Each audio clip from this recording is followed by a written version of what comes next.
Great Expectations by Charles Dickens. Chapter 1. My father's family name being Pirrip, and my Christian name Philip, my infant tongue could make of both names nothing longer or more explicit than Pip. So I called myself Pip, and came to be called Pip. I gave Pirrip as my father's family name on the authority of his tombstone and my sister, Mrs. Joe Gargery, who married the blacksmith. As I never saw my father or my mother, and never saw any likeness of either of them, for their days were long before the days of photographs, my first fancies regarding what they were like were unreasonably derived from their tombstones. The shape of the letters on my father's gave me an odd idea that he was a square, stout, dark man, with curly black hair. From the character and turn of the inscription, "Also Georgiana, wife of the above," I drew a childish conclusion that my mother was freckled and sickly.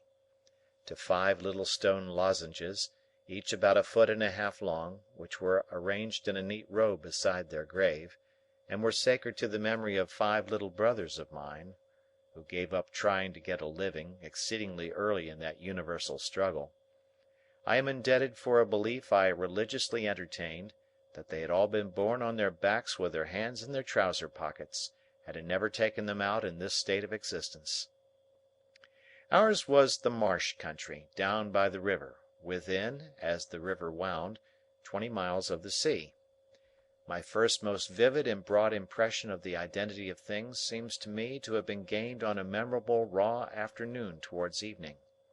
At such a time I found out for certain that this bleak place overgrown with nettles was the churchyard, and that Philip Pirrip, late of this parish, and also Georgiana, wife of the above, were dead and buried, and that Alexander, Bartholomew, Abraham, Tobias, and Roger, infant children of the aforesaid, were also dead and buried, and that the dark flat wilderness beyond the churchyard, intersected with dikes and mounds and gates, with scattered cattle feeding on it, was the marshes, and that the low leaden line beyond was the river, and that the distant savage lair from which the wind was rushing was the sea, and that the small bundle of shivers growing afraid of it all, and beginning to cry, was Pip.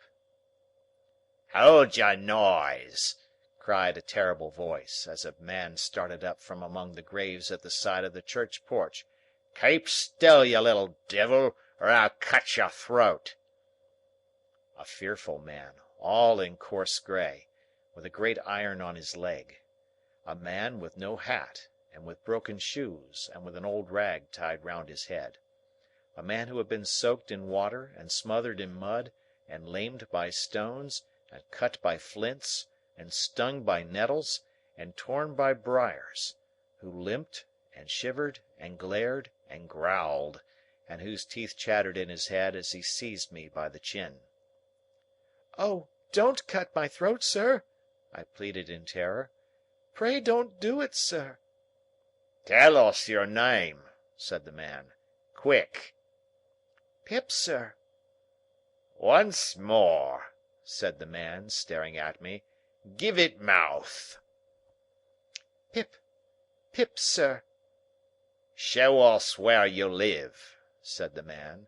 "Point out the place." I pointed to where our village lay, on the flat inshore among the alder trees and pollards, a mile or more from the church. The man, after looking at me for a moment, turned me upside down, and emptied my pockets. There was nothing in them but a piece of bread. When the church came to itself, for he was so sudden and strong that he made it go head over heels before me, and I saw the steeple under my feet. When the church came to itself, I say, I was seated on a high tombstone, trembling while he ate the bread ravenously.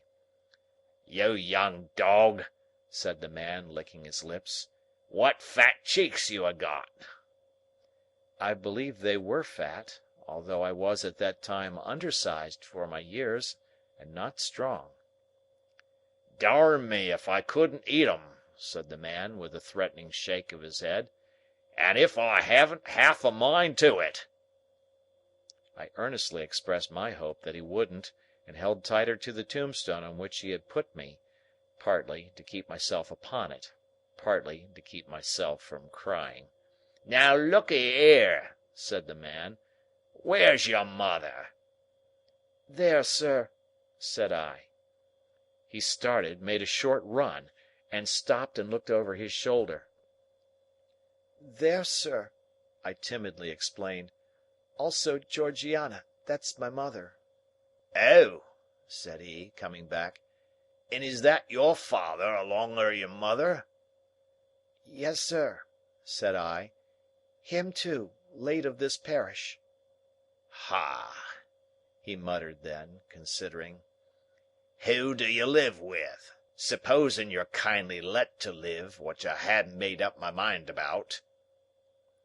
"My sister, sir. Mrs. Joe Gargery. Wife of Joe Gargery, the blacksmith, sir." "Blacksmith, eh?" said he, and he looked down at his leg.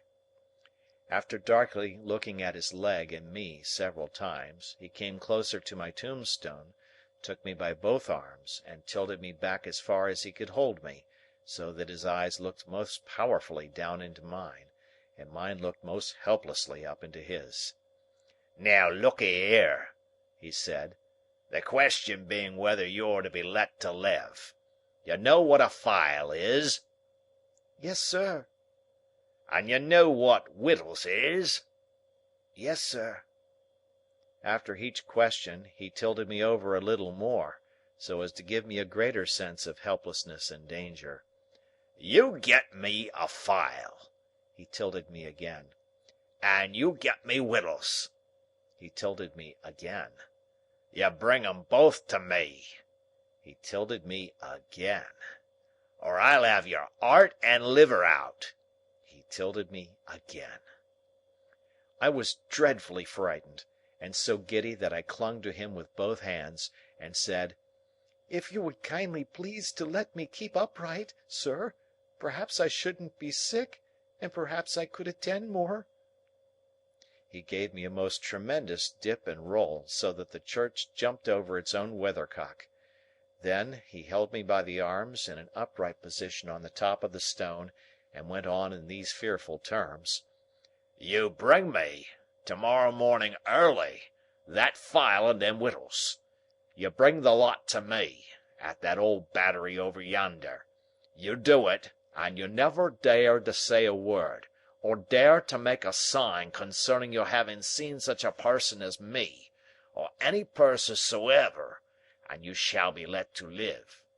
You fail, or you go from my words in any particular, no matter how small it is, and your heart and your liver shall be tore out, roasted, and ate. Now, I ain't alone, as you may think I am. There's a young man hid with me, in comparison with which young man I am an angel. That young man hears the words I speak. That young man has a secret way peculiar to himself of getting at a boy, and at his heart, and at his liver. It is in vain for a boy to attempt to hide himself from that young man. A boy may lock his door, may be warm in bed, may tuck hisself up, may draw the clothes over his head, may think himself comfortable and safe, but that young man will softly creep his way to him, and tear him open. I am a keeping that young man from harming of you at the present moment, with great difficulty. I find it very hard to hold that young man off of your inside. Now, what do you say?" I said I would get him the file, and I would get him what broken bits of food I could, and would come to him at the battery early in the morning. "Say Lord strike you dead if you don't," said the man. I said so, and he took me down. "Now," he pursued, "you remember what you've undertook, and you remember that young man, and you get home." Good night, sir," I faltered. "Much of that," said he, glancing about him over the cold wet flat. "I wish I was a frog, or a eel." At the same time he hugged his shuddering body in both his arms, clasping himself as if to hold himself together, and limped towards the low church wall. As I saw him go, picking his way among the nettles, and among the brambles that bound the green mounds, he looked in my young eyes as if he were eluding the hands of the dead people, stretching up cautiously out of their graves to get a twist upon his ankle and pull him in. When he came to the low church wall, he got over it, like a man whose legs were numbed and stiff, and then turned round to look for me. When I saw him turning, I set my face towards home, and made the best use of my legs. But presently I looked over my shoulder, and saw him going on again towards the river, still hugging himself in both arms, and picking his way with his sore feet among the great stones dropped into the marshes here and there, for stepping places when the rains were heavy or the tide was in. The marshes were just a long black horizontal line then, as I stopped to look after him, and the river was just another horizontal line, not nearly so broad nor yet so black, and the sky was just a row of long angry red lines and dense black lines intermixed. On the edge of the river I could faintly make out the only two black things in all the prospect that seemed to be standing upright. One of these was the beacon by which the sailors steered, like an unhooped cask upon a pole, an ugly thing when you were near it; the other, a gibbet, with some chains hanging to it which had once held a pirate. The man was limping on towards this latter, as if he were the pirate come to life and come down, and going back to hook himself up again. It gave me a terrible turn when I thought so, and as I saw the cattle lifting their heads to gaze after him, I wondered whether they thought so too. I looked all round for the horrible young man, and could see no signs of him. But now I was frightened again, and ran home without stopping. End of chapter. Great Expectations by Charles Dickens. Chapter 2. My sister, Mrs. Joe Gargery, was more than 20 years older than I, and had established a great reputation with herself and the neighbours because she had brought me up by hand. Having at that time to find out for myself what the expression meant, and knowing her to have a hard and heavy hand, and to be much in the habit of laying it upon her husband as well as upon me, I supposed that Joe Gargery and I were both brought up by hand. She was not a good-looking woman, my sister, and I had a general impression that she must have made Joe Gargery marry her by hand. Joe was a fair man, with curls of flaxen hair on each side of his smooth face, and with eyes of such a very undecided blue that they seemed to have somehow got mixed with their own whites. He was a mild, good-natured, sweet-tempered, easy-going, foolish, dear fellow, a sort of Hercules in strength, and also in weakness. My sister, Mrs. Joe, with black hair and eyes, had such a prevailing redness of skin that I sometimes used to wonder whether it was possible she washed herself with a nutmeg grater instead of soap. She was tall and bony, and almost always wore a coarse apron, fastened over her figure behind with 2 loops, and having a square impregnable bib in front, that was stuck full of pins and needles. She made it a powerful merit in herself, and a strong reproach against Joe, that she wore this apron so much; though I really see no reason why she should have worn it at all, or why, if she did wear it at all, she should not have taken it off every day of her life. Joe's forge adjoined our house, which was a wooden house, as many of the dwellings in our country were, most of them at that time. When I ran home from the churchyard, the forge was shut up, and Joe was sitting alone in the kitchen. Joe and I being fellow sufferers, and having confidences as such, Joe imparted a confidence to me, the moment I raised the latch of the door and peeped in at him opposite to it, sitting in the chimney corner. "Mrs. Joe has been out a dozen times, looking for you, Pip, and she's out now, making it a baker's dozen." "Is she?" "Yes, Pip," said Joe. And what's worse, she's got Tickler with her." At this dismal intelligence, I twisted the only button on my waistcoat round and round, and looked in great depression at the fire. Tickler was a wax-ended piece of cane, worn smooth by collision with my tickled frame. "She sat down," said Joe, "and she got up, and she made a grab at Tickler, and she rampaged out. That's what she did," said Joe, slowly clearing the fire between the lower bars with the poker, and looking at it. "She rampaged out, Pip." "Has she been gone long, Joe?" I always treated him as a larger species of child, and as no more than my equal. "Well," said Joe, glancing up at the Dutch clock, "she's been on the rampage this last spell about 5 minutes, Pip. She's a coming. Get behind the door, old chap, and have the jack towel betwixt you." I took the advice. My sister, Mrs. Joe, throwing the door wide open, and finding an obstruction behind it, immediately divined the cause, and applied Tickler to its further investigation. She concluded by throwing me—I often served as a connubial missile—at Joe, who, glad to get hold of me on any terms, passed me on into the chimney and quietly fenced me up there with his great leg. "Where have you been, you young monkey?" said Mrs. Joe, stamping her foot.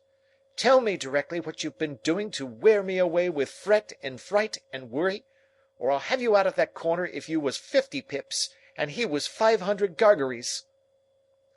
"I have only been to the churchyard," said I from my stool, crying and rubbing myself. "Churchyard!" repeated my sister. "If it warn't for me you'd have been to the churchyard long ago, and stayed there. Who brought you up by hand?" "You did," said I. "And why did I do it, I should like to know?"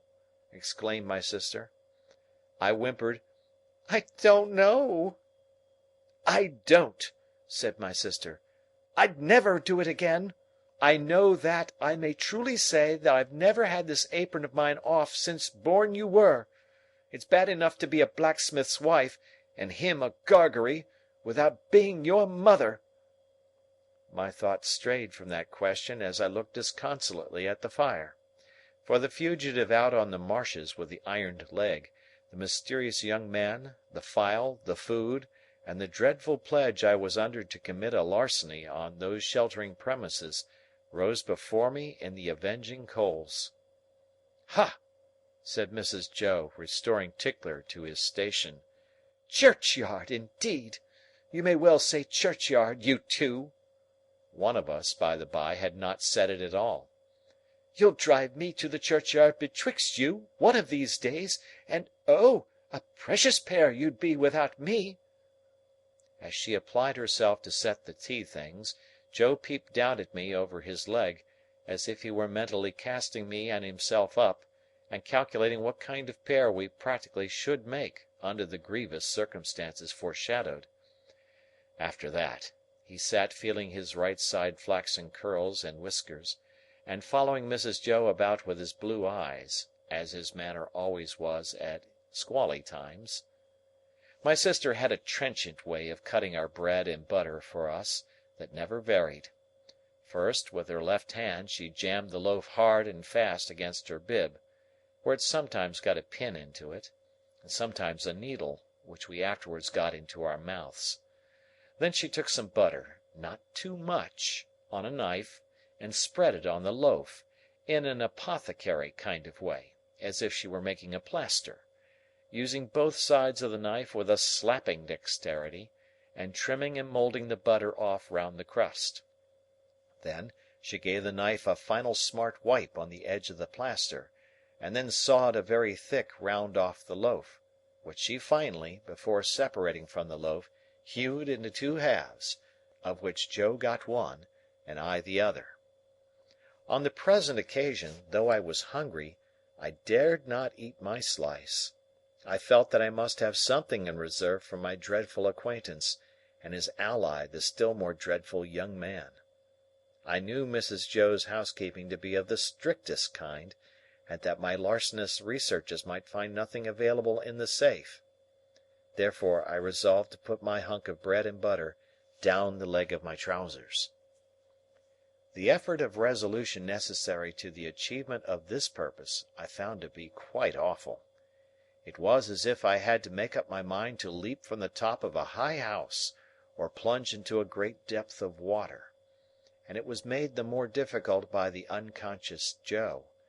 In our already mentioned freemasonry as fellow sufferers, and in his good-natured companionship with me, it was our evening habit to compare the way we bit through our slices, by silently holding them up to each other's admiration now and then, which stimulated us to new exertions.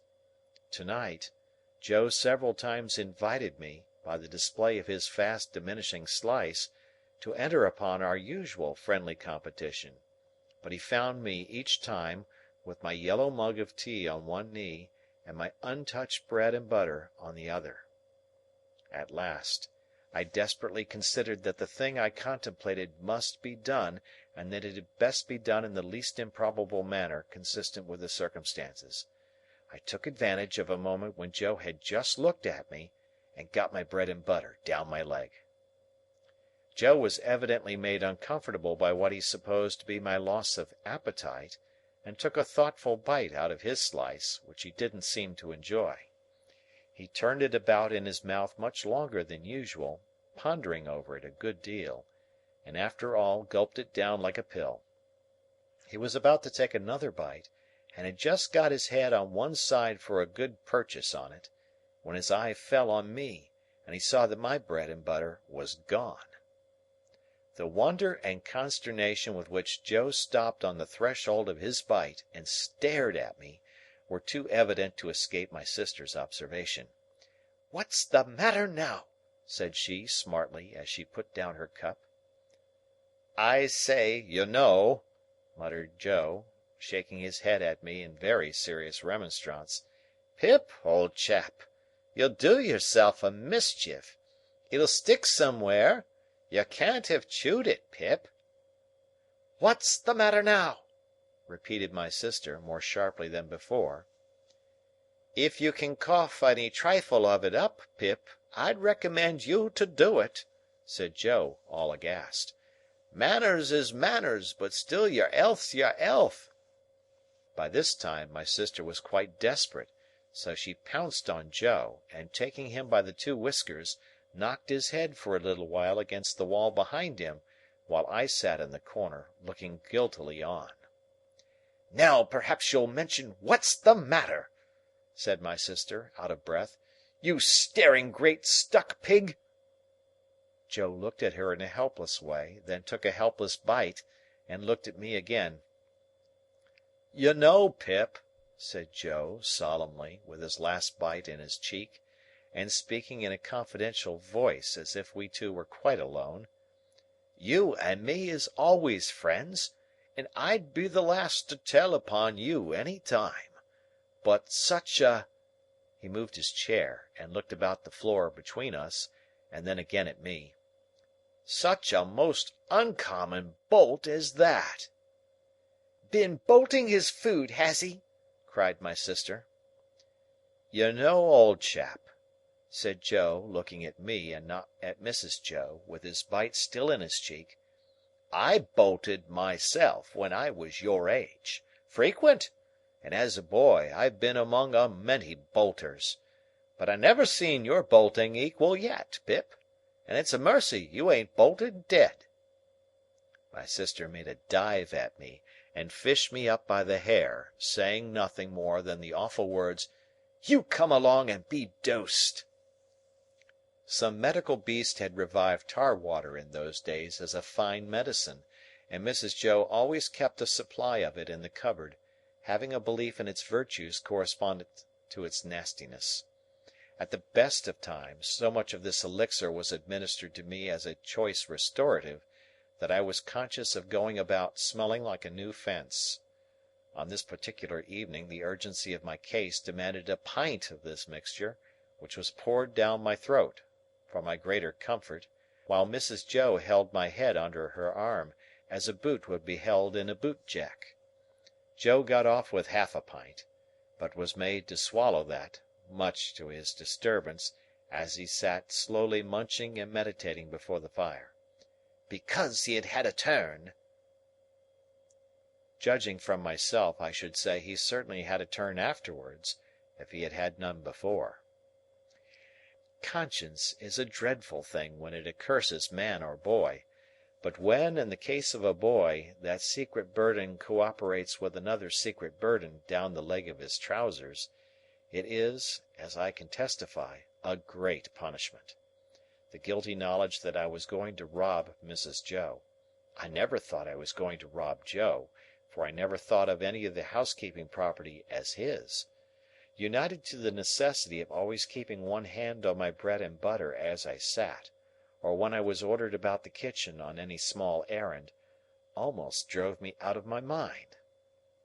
Then, as the marsh winds made the fire glow and flare, I thought I heard the voice outside of the man with the iron on his leg who had sworn me to secrecy, declaring that he couldn't and wouldn't starve until tomorrow, but must be fed now. At other times, I thought, what if the young man who was with so much difficulty restrained from imbruing his hands in me, should yield to a constitutional impatience, or should mistake the time, and should think himself accredited to my heart and liver to-night instead of tomorrow? If ever anybody's hair stood on end with terror, mine must have done so then. But, perhaps, nobody's ever did? It was Christmas Eve, and I had to stir the pudding for next day, with a copper stick, from 7 to 8 by the Dutch clock. I tried it with the load upon my leg, and that made me think afresh of the man with the load on his leg, and found the tendency of exercise to bring the bread and butter out at my ankle quite unmanageable. Happily I slipped away, and deposited that part of my conscience in my garret bedroom. "Hark!" said I, when I had done my stirring, and was taking a final warm in the chimney corner before being sent up to bed. "Was that great guns, Joe?" "Ah!" said Joe. "There's another convict off." "What does that mean, Joe?" said I. Mrs. Joe, who always took explanations upon herself, said, snappishly, "Escaped! Escaped!" administering the definition like tar water. While Mrs. Joe sat with her head bending over her needlework, I put my mouth into the forms of saying to Joe, "What's a convict?" Joe put his mouth into the forms of returning such a highly elaborate answer that I could make out nothing of it but the single word Pip. "There was a convict off last night," said Joe aloud, "after sunset gun, and they fired warning of him, and now it appears they're firing warning of another." "Who's firing?" said I. "Drat that boy!" interposed my sister, frowning at me over her work. "What a questioner he is! Ask no questions, and you'll be told no lies." It was not very polite to herself, I thought, to imply that I should be told lies by her, even if I did ask questions. But she never was polite unless there was company. At this point Joe greatly augmented my curiosity by taking the utmost pains to open his mouth very wide, and to put it into the form of a word that looked to me like sulks. Therefore I naturally pointed to Mrs. Joe, and put my mouth into the form of saying, "Her?" But Joe wouldn't hear of that at all, and again opened his mouth very wide, and shook the form of a most emphatic word out of it. But I could make nothing of the word. "Mrs. Joe," said I, as a last resort, "I should like to know, if you wouldn't much mind, where the firing comes from." "Lord bless the boy!" exclaimed my sister, as if she didn't quite mean that, but rather the contrary. "From the hulks." "Oh!" said I, looking at Joe. "Hulks!" Joe gave a reproachful cough, as much as to say, "Well, I told you so." "And please what's hulks?" said I. "That's the way with this boy!" exclaimed my sister, pointing me out with her needle and thread, and shaking her head at me. Answer him one question, and he'll ask you a dozen directly. Hulks are prison ships, right across the meshes. We always used that name for marshes in our country. I wonder who's put into prison ships, and why they're put there? Said I, in a general way, and with quiet desperation. It was too much for Mrs. Joe, who immediately rose. I tell you what, young fellow, said she, I didn't bring you up by hand to badger people's lives out. It would be blame to me, and not praise, if I had. People are put into hulks because they murder, and because they rob and forge and do all sorts of bad, and they always begin by asking questions. Now you get along to bed. I was never allowed a candle to light me to bed, and as I went upstairs in the dark, with my head tingling, from Mrs. Joe's thimble being played the tambourine upon it, to accompany her last words, I felt fearfully sensible of the great convenience that the hulks were handy for me. I was clearly on my way there. I had begun by asking questions, and I was going to rob Mrs. Joe. Since that time, which is far enough away now, I have often thought that few people know what secrecy there is in the young under terror, no matter how unreasonable the terror, so that it be terror. I was in mortal terror of the young man who wanted my heart and liver. I was in mortal terror of my interlocutor with the iron leg. I was in mortal terror of myself, from whom an awful promise had been extracted. I had no hope of deliverance through my all-powerful sister, who repulsed me at every turn. I am afraid to think of what I might have done on requirement, in the secrecy of my terror. If I slept at all that night, it was only to imagine myself drifting down the river on a strong spring tide, to the hulks, a ghostly pirate calling out to me through a speaking trumpet, as I passed the gibbet station, that I had better come ashore and be hanged there at once, and not put it off. I was afraid to sleep, even if I had been inclined, for I knew that at the first faint dawn of morning I must rob the pantry. There was no doing it in the night, for there was no getting a light by easy friction then. To have got one I must have struck it out of flint and steel, and have made a noise like the very pirate himself rattling his chains. As soon as the great black velvet pall outside my little window was shot with grey, I got up and went downstairs, every board upon the way, and every crack in every board calling after me, "Stop, thief!" and "Get up, Mrs. Joe!" In the pantry, which was far more abundantly supplied than usual, owing to the season, I was very much alarmed by a hare hanging up by the heels, whom I rather thought I caught when my back was half turned, winking. I had no time for verification, no time for selection, no time for anything, for I had no time to spare. I stole some bread, some rind of cheese, about half a jar of mincemeat, which I tied up in my pocket handkerchief with my last night's slice, some brandy from a stone bottle, which I decanted into a glass bottle I had secretly used for making that intoxicating fluid, Spanish licorice water, up in my room, diluting the stone bottle from a jug in the kitchen cupboard, a meat bone with very little on it, and a beautiful round compact pork pie. I was nearly going away without the pie, but I was tempted to mount upon a shelf, to look what it was that was put away so carefully in a covered earthenware dish in a corner, and I found it was the pie, and I took it in the hope that it was not intended for early use, and would not be missed for some time. There was a door in the kitchen, communicating with the forge. I unlocked and unbolted that door, and got a file from among Joe's tools. Then I put the fastenings as I had found them, opened the door at which I had entered when I ran home last night, shut it, and ran for the misty marshes. End of chapter. Great Expectations by Charles Dickens. Chapter 3. It was a rainy morning, and very damp.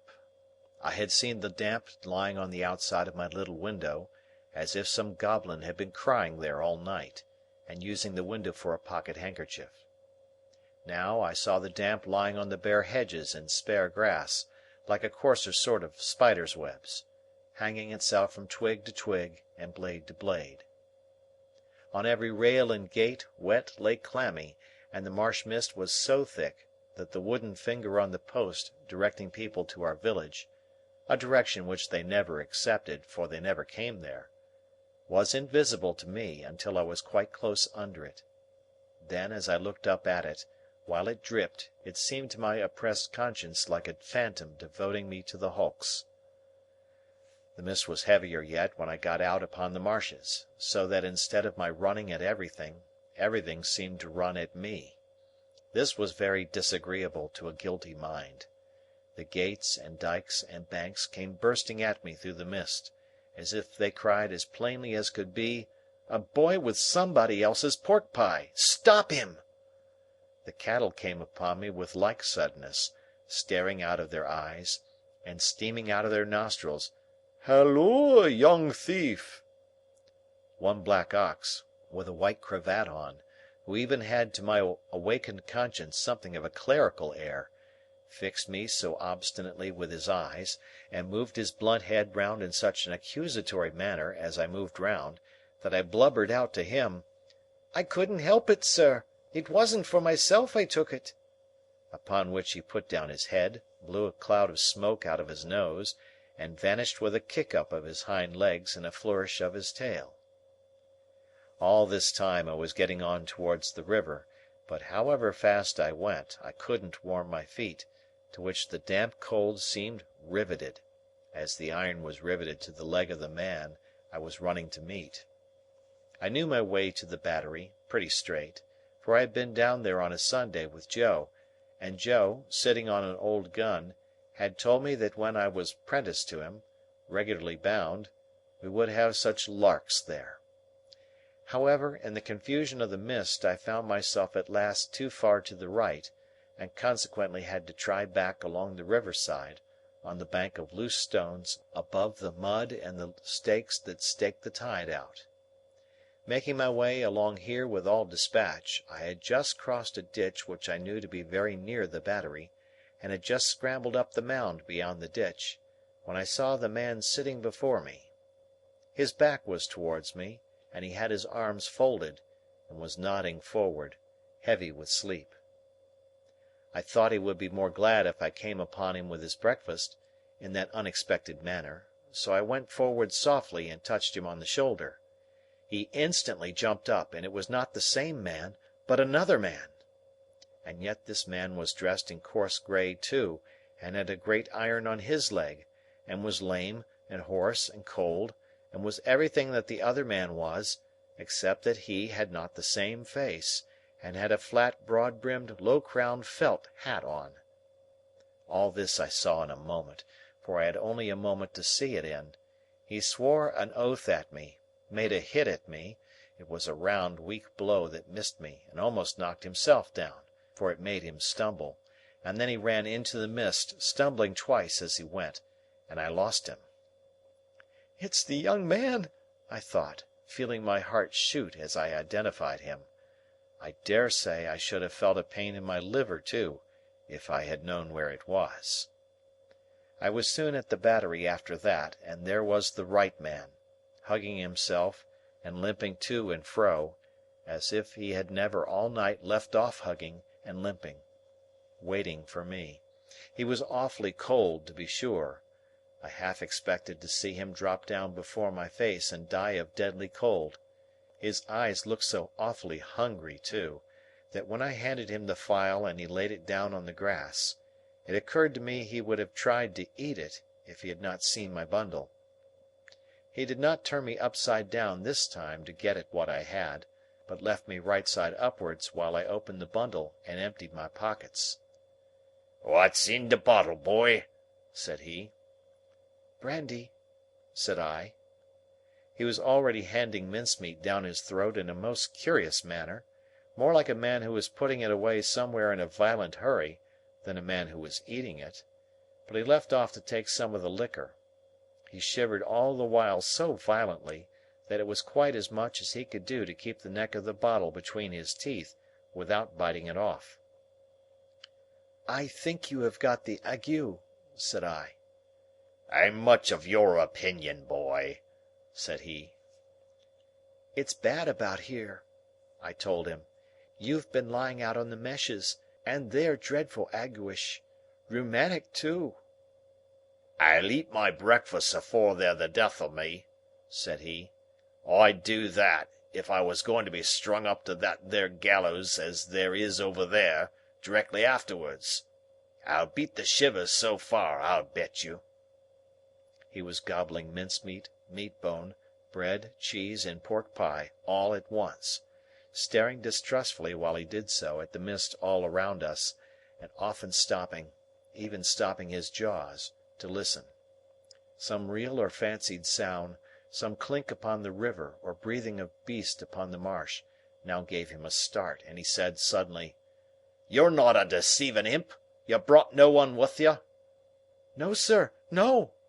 "Nor give no one the office to follow you?" "No." "Well," said he, "I believe you. You'd be but a fierce young hound indeed, if at your time of life you could help to hunt a wretched varmint hunted as near death and dunghill as this poor wretched varmint is."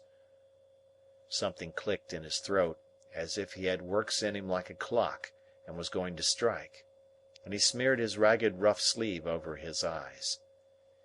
Pitying his desolation, and watching him as he gradually settled down upon the pie, I made bold to say, "I'm glad you enjoy it." "Did you speak?" "I said I was glad you enjoyed it." "Thank'ee, my boy, I do." I had often watched a large dog of ours eating his food, and I now noticed a decided similarity between the dog's way of eating and the man's. The man took strong, sharp, sudden bites, just like the dog. He swallowed, or rather snapped up, every mouthful, too soon and too fast, and he looked sideways here and there while he ate, as if he thought there was danger in every direction of somebody's coming to take the pie away. He was altogether too unsettled in his mind over it, to appreciate it comfortably, I thought, or to have anybody to dine with him, without making a chop with his jaws at the visitor. In all of which particulars he was very like the dog. "I am afraid you won't leave any of it for him," said I timidly, after a silence during which I had hesitated as to the politeness of making the remark. "There's no more to be got where that came from." It was the certainty of this fact that impelled me to offer the hint. "Leave any for him? Who's him?" said my friend, stopping in his crunching of pie crust. "The young man that you spoke of, that was hid with you." "Oh, ah!" he returned, with something like a gruff laugh. "Him? Yes, yes. He don't want no wittles." "I thought he looked as if he did," said I. The man stopped eating and regarded me with the keenest scrutiny and the greatest surprise. "Looked? When?" "Just now?" "Where?" "Yonder," said I, pointing. "Over there, where I found him nodding asleep, and thought it was you." He held me by the collar and stared at me so, that I began to think his first idea about cutting my throat had revived. "Dressed like you, you know, only with a hat," I explained, trembling, and I was very anxious to put this delicately, "and with the same reason for wanting to borrow a file. Didn't you hear the cannon last night?" "Then there was firing," he said to himself. "I wonder you shouldn't have been sure of that," I returned, "for we heard it up at home, and that's farther away, and we were shut in besides." "Why, see now," said he. "When a man's alone on these flats, with a light head and a light stomach, perishin' of cold and want, he hears nothing all night but guns firing and voices calling. Hears? He sees the soldiers, with their red coats lighted up by the torches carried afore, closing in round him.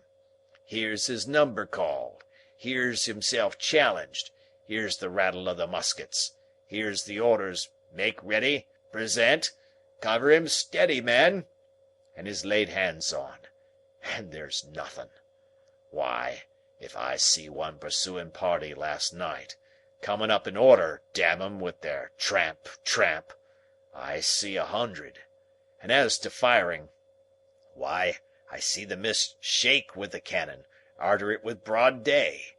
But this man," he had said all the rest, as if he had forgotten my being there, "did you notice anything in him?"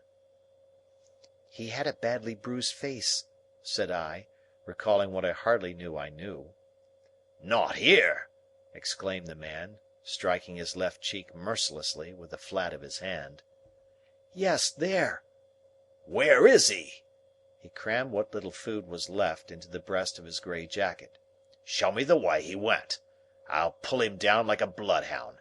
Curse this iron on my sore leg. Give us hold of the file, boy." I indicated in what direction the mist had shrouded the other man, and he looked up at it for an instant; but he was down on the rank wet grass, filing at his iron like a madman, and not minding me or minding his own leg, which had an old chafe upon it and was bloody, but which he handled as roughly as if it had no more feeling in it than the file. I was very much afraid of him again, now that he had worked himself into this fierce hurry, and I was likewise very much afraid of keeping away from home any longer. I told him I must go, but he took no notice, so I thought the best thing I could do was to slip off. The last I saw of him, his head was bent over his knee, and he was working hard at his fetter, muttering impatient imprecations at it and at his leg. The last I heard of him, I stopped in the mist to listen, and the file was still going. End of chapter. Great Expectations by Charles Dickens. Chapter 4. I fully expected to find a constable in the kitchen, waiting to take me up. But not only was there no constable there, but no discovery had yet been made of the robbery. Mrs. Joe was prodigiously busy in getting the house ready for the festivities of the day, and Joe had been put upon the kitchen doorstep to keep him out of the dustpan, an article into which his destiny always led him, sooner or later, when my sister was vigorously reaping the floors of her establishment. "And where the deuce have you been?" was Mrs. Joe's Christmas salutation, when I and my conscience showed ourselves. I said I had been down to hear the carols. "Ah, well!" observed Mrs. Joe. "You might have done worse." Not a doubt of that, I thought. "Perhaps if I warn't a blacksmith's wife, and, what's the same thing, a slave with her apron never off, I should have been to hear the carols," said Mrs. Joe. "I'm rather partial to carols myself, and that's the best of reasons for my never hearing any." Joe, who had ventured into the kitchen after me, as the dustpan had retired before us, drew the back of his hand across his nose with a conciliatory air, when Mrs. Joe darted a look at him, and, when her eyes were withdrawn, secretly crossed his two forefingers, and exhibited them to me, as our token that Mrs. Joe was in a cross temper. This was so much her normal state, that Joe and I would often, for weeks together, be, as to our fingers, like monumental crusaders as to their legs. We were to have a superb dinner, consisting of a leg of pickled pork and greens, and a pair of roast stuffed fowls. A handsome mince pie had been made yesterday morning, which accounted for the mincemeat not being missed, and the pudding was already on the boil. These extensive arrangements occasioned us to be cut off unceremoniously in respect of breakfast. "For I ain't," said Mrs. Joe, "I ain't a-going to have no formal cramming and busting and washing up now, with what I've got before me, I promise you." So, we had our slices served out, as if we were 2,000 troops on a forced march instead of a man and boy at home, and we took gulps of milk and water, with apologetic countenances, from a jug on the dresser. In the meantime, Mrs. Joe put clean white curtains up, and tacked a new flowered flounce across the wide chimney to replace the old one, and uncovered the little state parlour across the passage, which was never uncovered at any other time, but passed the rest of the year in a cool haze of silver paper, which even extended to the 4 little white crockery poodles on the mantel-shelf, each with a black nose and a basket of flowers in his mouth, and each the counterpart of the other. Mrs. Joe was a very clean housekeeper, but had an exquisite art of making her cleanliness more uncomfortable and unacceptable than dirt itself. Cleanliness is next to godliness, and some people do the same by their religion. My sister, having so much to do, was going to church vicariously; that is to say, Joe and I were going. In his working clothes, Joe was a well-knit, characteristic-looking blacksmith. In his holiday clothes, he was more like a scarecrow in good circumstances than anything else. Nothing that he wore then fitted him or seemed to belong to him, and everything that he wore then grazed him.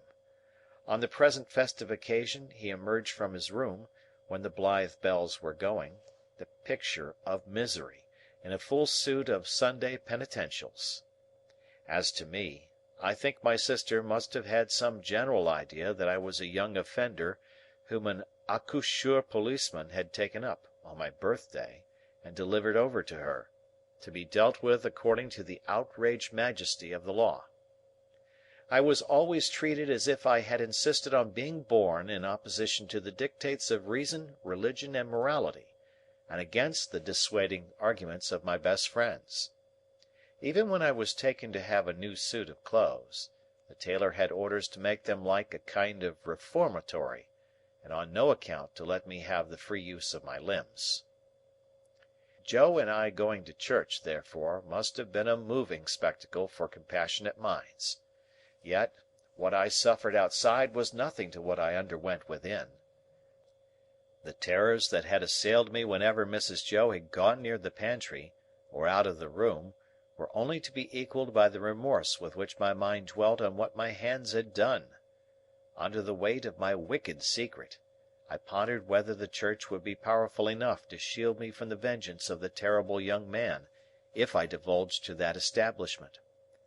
I conceived the idea that the time when the banns were read and when the clergyman said, "You are now to declare it," would be the time for me to rise and propose a private conference in the vestry. I am far from being sure that I might not have astonished our small congregation by resorting to this extreme measure, but for its being Christmas Day and no Sunday. Mr. Wopsle, the clerk at church, was to dine with us, and Mr. Hubble the wheelwright, and Mrs. Hubble, and Uncle Pumblechook, Joe's uncle, but Mrs. Joe appropriated him, who was a well-to-do corn chandler in the nearest town, and drove his own chaise cart. The dinner hour was 1:30. When Joe and I got home, we found the table laid, and Mrs. Joe dressed, and the dinner dressing, and the front door unlocked (it never was at any other time) for the company to enter by, and everything most splendid, and still not a word of the robbery. The time came, without bringing with it any relief to my feelings, and the company came. Mr. Wopsle, united to a Roman nose and a large shining bald forehead, had a deep voice, which he was uncommonly proud of. Indeed, it was understood among his acquaintance that if you could only give him his head, he would read the clergyman into fits. He himself confessed that if the church was thrown open, meaning to competition, he would not despair of making his mark in it. The church not being thrown open, he was, as I have said, our clerk. But he punished the amens tremendously, and when he gave out the psalm (always giving the whole verse), he looked all round the congregation first, as much as to say, "You have heard my friend overhead. Oblige me with your opinion of this style." I opened the door to the company, making believe that it was a habit of ours to open that door, and I opened it first to Mr. Wopsle, next to Mr. and Mrs. Hubble, and last of all to Uncle Pumblechook. N.B. I was not allowed to call him uncle, under the severest penalties. "Mrs. Joe," said Uncle Pumblechook, a large, hard-breathing, middle-aged, slow man, with a mouth like a fish, dull staring eyes, and sandy hair standing upright on his head, so that he looked as if he had just been all but choked, and had that moment come to. "I have brought you as the compliments of the season. I have brought you, Mum, a bottle of sherry wine, and I have brought you, Mum, a bottle of port wine." Every Christmas Day he presented himself, as a profound novelty, with exactly the same words, and carrying the 2 bottles like dumbbells. Every Christmas Day Mrs. Joe replied as she now replied, "Oh, Uncle Pumblechook, this is kind." Every Christmas Day he retorted, as he now retorted, "It's no more than your merits, and now are you all bobbish, and how's 6 penn'orth of halfpence?" meaning me. We dined on these occasions in the kitchen, and adjourned, for the nuts and oranges and apples, to the parlour, which was a change very like Joe's change from his working clothes to his Sunday dress. My sister was uncommonly lively on the present occasion, and indeed was generally more gracious in the society of Mrs. Hubble than in other company. I remember Mrs. Hubble as a little curly, sharp-edged person in sky blue, who held a conventionally juvenile position, because she had married Mr. Hubble, I don't know at what remote period, when she was much younger than he. I remember Mr. Hubble as a tough, high-shouldered, stooping old man, of a sawdusty fragrance, with his legs extraordinarily wide apart, so that in my short days I always saw some miles of open country between them when I met him coming up the lane. Among this good company I should have felt myself, even if I hadn't robbed the pantry, in a false position. Not because I was squeezed in at an acute angle of the tablecloth, with the table in my chest, and the Pumblechookian elbow in my eye, nor because I was not allowed to speak, I didn't want to speak, nor because I was regaled with the scaly tips of the drumsticks of the fowls, and with those obscure corners of pork of which the pig, when living, had had the least reason to be vain. No, I should not have minded that, if they would only have left me alone. But they wouldn't leave me alone. They seemed to think the opportunity lost, if they failed to point the conversation at me, every now and then, and stick the point into me. I might have been an unfortunate little bull in a Spanish arena, I got so smartingly touched up by these moral goads. It began the moment we sat down to dinner. Mr. Wopsle said grace with theatrical declamation, as it now appears to me, something like a religious cross of the Ghost in Hamlet with Richard the Third, and ended with the very proper aspiration that we might be truly grateful. Upon which my sister fixed me with her eye, and said in a low reproachful voice, "Do you hear that? Be grateful?" "Especially," said Mr. Pumblechook, "be grateful, boy, to them which brought you up by hand." Mrs. Hubble shook her head, and contemplating me with a mournful presentiment that I should come to no good, asked, "Why is it that the young are never grateful?" This moral mystery seemed too much for the company, until Mr. Hubble tersely solved it by saying, "Naturally vicious." Everybody then murmured, "True," and looked at me in a particularly unpleasant and personal manner. Joe's station and influence were something feebler, if possible, when there was company than when there was none. But he always aided and comforted me when he could, in some way of his own, and he always did so at dinner-time by giving me gravy, if there were any. There being plenty of gravy to-day, Joe spooned into my plate, at this point, about half a pint. A little later on in the dinner, Mr. Wopsle reviewed the sermon with some severity, and intimated, in the usual hypothetical case of the church being thrown open, what kind of sermon he would have given them. After favouring them with some heads of that discourse, he remarked that he considered the subject of the day's homily ill chosen, which was the less excusable, he added, when there were so many subjects going about. "True again," said Uncle Pumblechook. "You've hit it, sir. plenty of subjects going about, for them that know how to put salt upon their tales. That's what's wanted. A man needn't go far to find a subject, if he's ready with his salt box." Mr. Pumblechook added, after a short interval of reflection, "Look at pork alone. There's a subject. If you want a subject, look at pork." "True, sir. Many a moral for the young," returned Mr. Wopsle, and I knew he was going to lug me in before he said it. "might be deduced from that text." "You listen to this," said my sister to me in a severe parenthesis. Joe gave me some more gravy. "Swine," pursued Mr. Wopsle in his deepest voice, and pointing his fork at my blushes, as if he were mentioning my Christian name, "swine were the comparisons of the prodigal. The gluttony of swine is put before us, as an example to the young." I thought this pretty well in him who had been praising up the pork for being so plump and juicy. "What is detestable in a pig is more detestable in a boy." "Or girl," suggested Mr. Hubble. "Of course, or girl, Mr. Hubble," assented Mr. Wopsle, rather irritably. "but there is no girl present." "Besides," said Mr. Pumblechook, turning sharp on me, "think what you've got to be grateful for.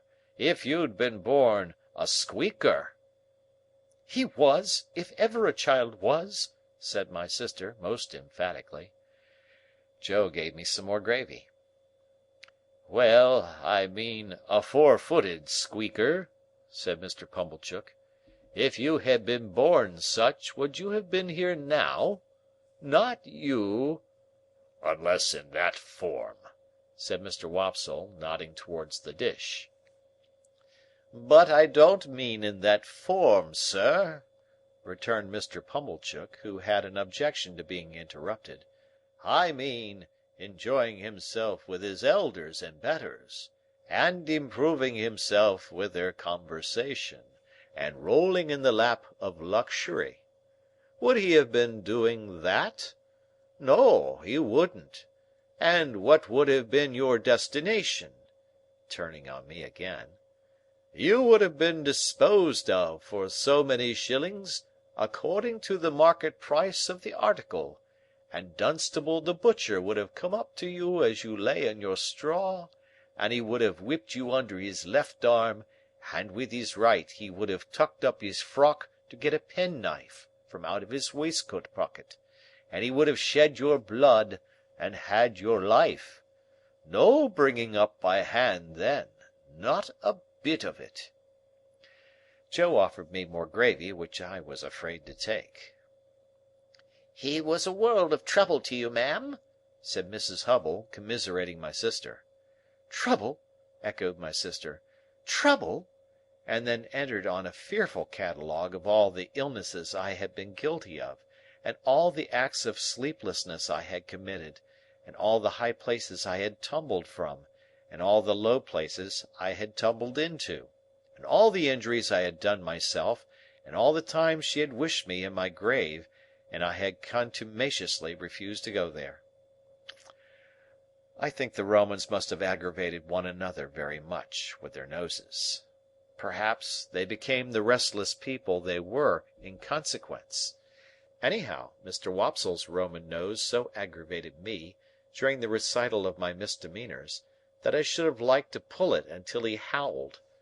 But, all I had endured up to this time was nothing in comparison with the awful feelings that took possession of me when the pause was broken which ensued upon my sister's recital, and in which pause everybody had looked at me, as I felt painfully conscious, with indignation and abhorrence. "Yet," said Mr. Pumblechook, leading the company gently back to the theme from which they had strayed, "pork, regarded as biled, is rich too, ain't it?" "Have a little brandy, uncle," said my sister. Oh, heavens, it had come at last! He would find it was weak, he would say it was weak, and I was lost. I held tight to the leg of the table under the cloth, with both hands, and awaited my fate. My sister went for the stone bottle, came back with the stone bottle, and poured his brandy out, no one else taking any. The wretched man trifled with his glass, took it up, looked at it through the light, put it down, prolonged my misery. All this time Mrs. Joe and Joe were briskly clearing the table for the pie and pudding. I couldn't keep my eyes off him. Always holding tight by the leg of the table with my hands and feet, I saw the miserable creature finger his glass playfully, take it up, smile, throw his head back, and drink the brandy off. Instantly afterwards, the company were seized with unspeakable consternation, owing to his springing to his feet, turning round several times in an appalling spasmodic whooping cough dance, and rushing out at the door. He then became visible through the window, violently plunging and expectorating, making the most hideous faces, and apparently out of his mind. I held on tight, while Mrs. Joe and Joe ran to him. I didn't know how I had done it, but I had no doubt I had murdered him somehow.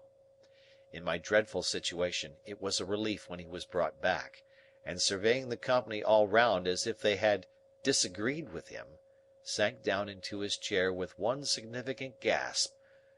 Tar! I had filled up the bottle from the tar-water jug. I knew he would be worse by and by. I moved the table, like a medium of the present day, by the vigour of my unseen hold upon it. "Tar!" cried my sister, in amazement. "Why, how could ever tar come there?"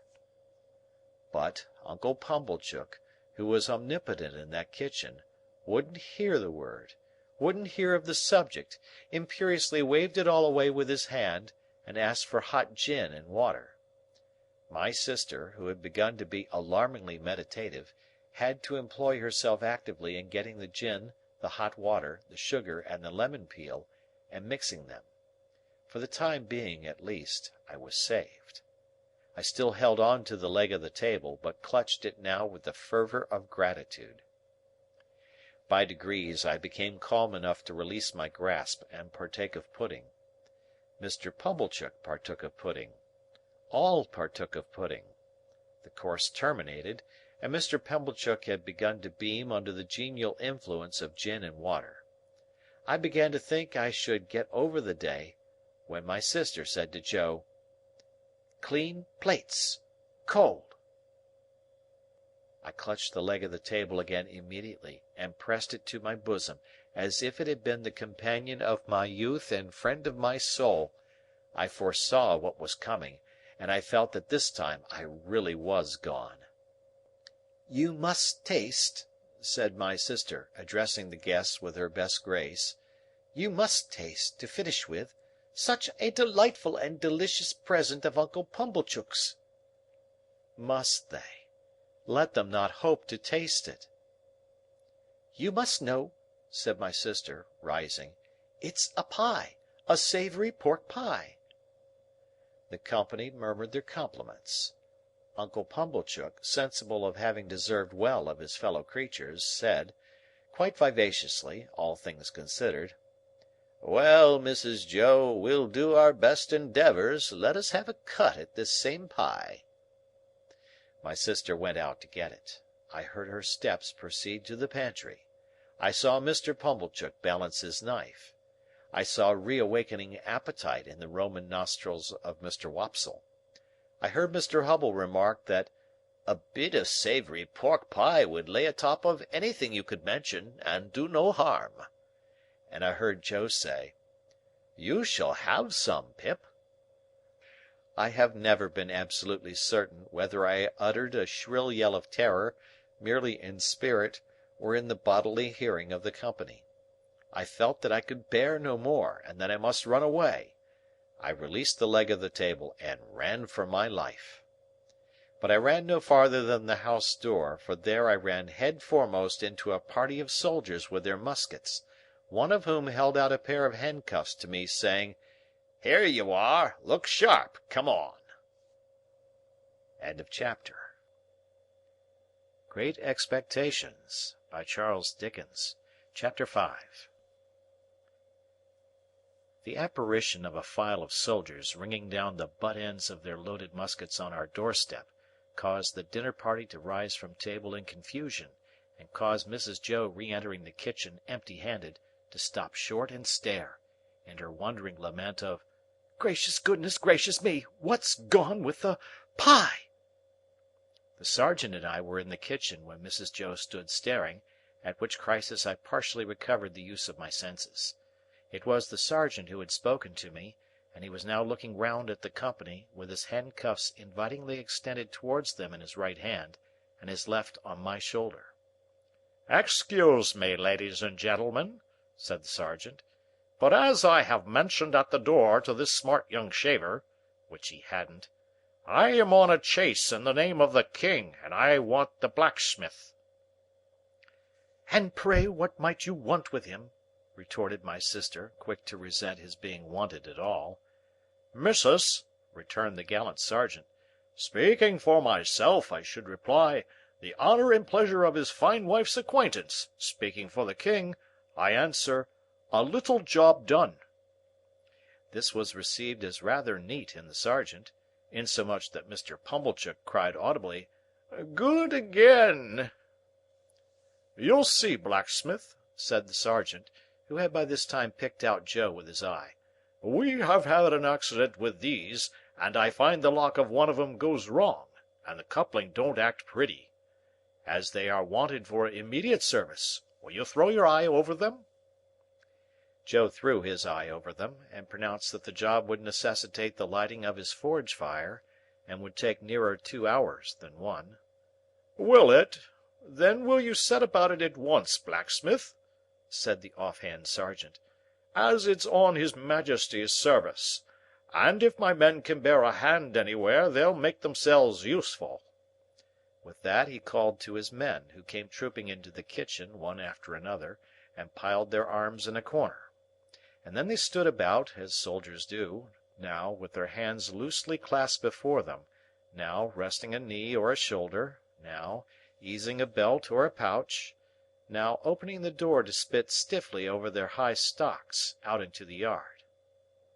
All these things I saw without then knowing that I saw them, for I was in an agony of apprehension, but beginning to perceive that the handcuffs were not for me, and that the military had so far got the better of the pie as to put it in the background, I collected a little more of my scattered wits.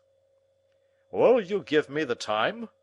said the sergeant, addressing himself to Mr. Pumblechook, as to a man whose appreciative powers justified the inference that he was equal to the time. "It's just gone 2:30. "That's not so bad," said the sergeant, reflecting. "Even if I was forced to halt here nigh 2 hours, that'll do. How far might you call yourselves from the marshes hereabout? Not above a mile, I reckon?" "Just a mile," said Mrs. Joe. "That'll do. We begin to close in upon 'em about dusk. A little before dusk, my orders are. That'll do." "Convicts, sergeant?" asked Mr. Wopsle, in a matter-of-course way. "Ay," returned the sergeant. "2. They're pretty well known to be out on the marshes still, and they won't try to get clear of 'em before dusk. Anybody here seen anything of any such game?" Everybody, myself excepted, said no with confidence. Nobody thought of me. "Well," said the sergeant, "they'll find themselves trapped in a circle, I expect, sooner than they count on. Now, blacksmith, if you're ready, His Majesty the King is." Joe had got his coat and waistcoat and cravat off, and his leather apron on, and passed into the forge. One of the soldiers opened its wooden windows, another lighted the fire, another turned to at the bellows, the rest stood round the blaze, which was soon roaring. Then Joe began to hammer and clink, and we all looked on. The interest of the impending pursuit not only absorbed the general attention, but even made my sister liberal. She drew a pitcher of beer from the cask for the soldiers, and invited the sergeant to take a glass of brandy. But Mr. Pumblechook said, sharply, Give him wine, Mum. I'll engage there's no tar in that." So the sergeant thanked him, and said that as he preferred his drink without tar, he would take wine, if it was equally convenient. When it was given him, he drank his Majesty's health and compliments of the season, and took it all at a mouthful, and smacked his lips. "Good stuff, eh, sergeant?" said Mr. Pumblechook. "I'll tell you something," returned the sergeant. "I suspect that stuff's of your providing." Mr. Pumblechook, with a fat sort of laugh, said, "Aye, aye, why?" "Because," returned the sergeant, clapping him on the shoulder, "you're a man that knows what's what." "Do you think so?" said Mr. Pumblechook, with his former laugh. "Have another glass." "With you, hob and nob," returned the sergeant. "The top of mine to the foot of yours. The foot of yours to the top of mine. Ring once, ring twice. The best tune on the musical glasses. Your health. May you live 1,000 years, and never be a worse judge of the right sort than you are at the present moment of your life." The sergeant tossed off his glass again and seemed quite ready for another glass. I noticed that Mr. Pumblechook in his hospitality appeared to forget that he had made a present of the wine, but took the bottle from Mrs. Joe and had all the credit of handing it about in a gush of joviality. Even I got some, and he was so very free of the wine that he even called for the other bottle and handed that about with the same liberality when the first was gone. As I watched them while they all stood clustering about the forge, enjoying themselves so much, I thought what terrible good sauce for a dinner my fugitive friend on the marshes was. They had not enjoyed themselves a quarter so much before the entertainment was brightened with the excitement he furnished. And now, when they were all in lively anticipation of the two villains being taken, and when the bellows seemed to roar for the fugitives, the fire to flare for them, the smoke to hurry away in pursuit of them, Joe to hammer and clink for them, and all the murky shadows on the wall to shake at them in menace as the blaze rose and sank, and the red-hot sparks dropped and died, the pale afternoon outside almost seemed in my pitying young fancy to have turned pale on their account, poor wretches. At last Joe's job was done, and the ringing and roaring stopped. As Joe got on his coat, he mustered courage to propose that some of us should go down with the soldiers and see what came of the hunt. Mr. Pumblechook and Mr. Hubble declined, on the plea of a pipe and ladies' society, but Mr. Wopsle said he would go, if Joe would. Joe said he was agreeable, and would take me, if Mrs. Joe approved. We never should have got leave to go, I am sure, but for Mrs. Joe's curiosity to know all about it and how it ended. As it was, she merely stipulated, "If you bring the boy back with his head blown to bits by a musket, don't look to me to put it together again." The sergeant took a polite leave of the ladies, and parted from Mr. Pumblechook as from a comrade, though I doubt if he were quite as fully sensible of that gentleman's merits under arid conditions as when something moist was going. His men resumed their muskets and fell in. Mr. Wopsle, Joe, and I received strict charge to keep in the rear, and to speak no word after we reached the marshes. When we were all out in the raw air and were steadily moving towards our business, I treasonably whispered to Joe, "I hope, Joe, we shan't find them." And Joe whispered to me, "I'd give a shilling if they had cut and run, Pip." We were joined by no stragglers from the village, for the weather was cold and threatening, the way dreary, the footing bad, darkness coming on, and the people had good fires indoors and were keeping the day. A few faces hurried to glowing windows and looked after us, but none came out. We passed the finger-post and held straight on to the churchyard. There we were stopped a few minutes by a signal from the sergeant's hand, while 2 or 3 of his men dispersed themselves among the graves, and also examined the porch. They came in again without finding anything, and then we struck out on the open marshes, through the gate at the side of the churchyard. A bitter sleet came rattling against us here on the east wind, and Joe took me on his back. Now that we were out upon the dismal wilderness, where they little thought I had been within 8 or 9 hours, and had seen both men hiding, I considered for the first time, with great dread, if we should come upon them, would my particular convict suppose that it was I who had brought the soldiers here? He had asked me if I was a deceiving imp, and he had said I should be a fierce young hound if I joined the hunt against him. Would he believe that I was both imp and hound in treacherous earnest, and had betrayed him? It was of no use asking myself this question now. There I was, on Joe's back, and there was Joe beneath me, charging at the ditches like a hunter, and stimulating Mr. Wopsle not to tumble on his Roman nose, and to keep up with us. The soldiers were in front of us, extending in a pretty wide line, with an interval between man and man. We were taking the course I had begun with, and from which I had diverged in the mist. Either the mist was not out again yet, or the wind had dispelled it. Under the low red glare of sunset, the beacon and the gibbet and the mound of the battery, and the opposite shore of the river, were plain, though all of a watery lead colour. With my heart thumping like a blacksmith at Joe's broad shoulder, I looked all about for any sign of the convicts. I could see none. I could hear none. Mr. Wopsle had greatly alarmed me more than once, by his blowing and hard breathing, but I knew the sounds by this time, and could dissociate them from the object of pursuit. I got a dreadful start, when I thought I heard the file still going, but it was only a sheep bell. The sheep stopped in their eating and looked timidly at us, and the cattle, their heads turned from the wind and sleet, stared angrily as if they held us responsible for both annoyances. But, except these things, and the shudder of the dying day in every blade of grass, there was no break in the bleak stillness of the marshes. The soldiers were moving on in the direction of the old battery, and we were moving on a little way behind them, when all of a sudden we all stopped. For there had reached us on the wings of the wind and rain a long shout. It was repeated. It was at a distance towards the east, but it was long and loud.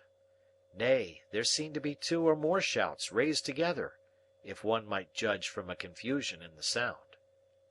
To this effect the sergeant and the nearest men were speaking under their breath, when Joe and I came up.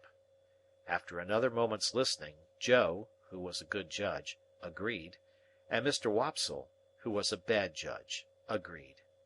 The sergeant, a decisive man, ordered that the sound should not be answered, but that the course should be changed, and that his men should make towards it at the double.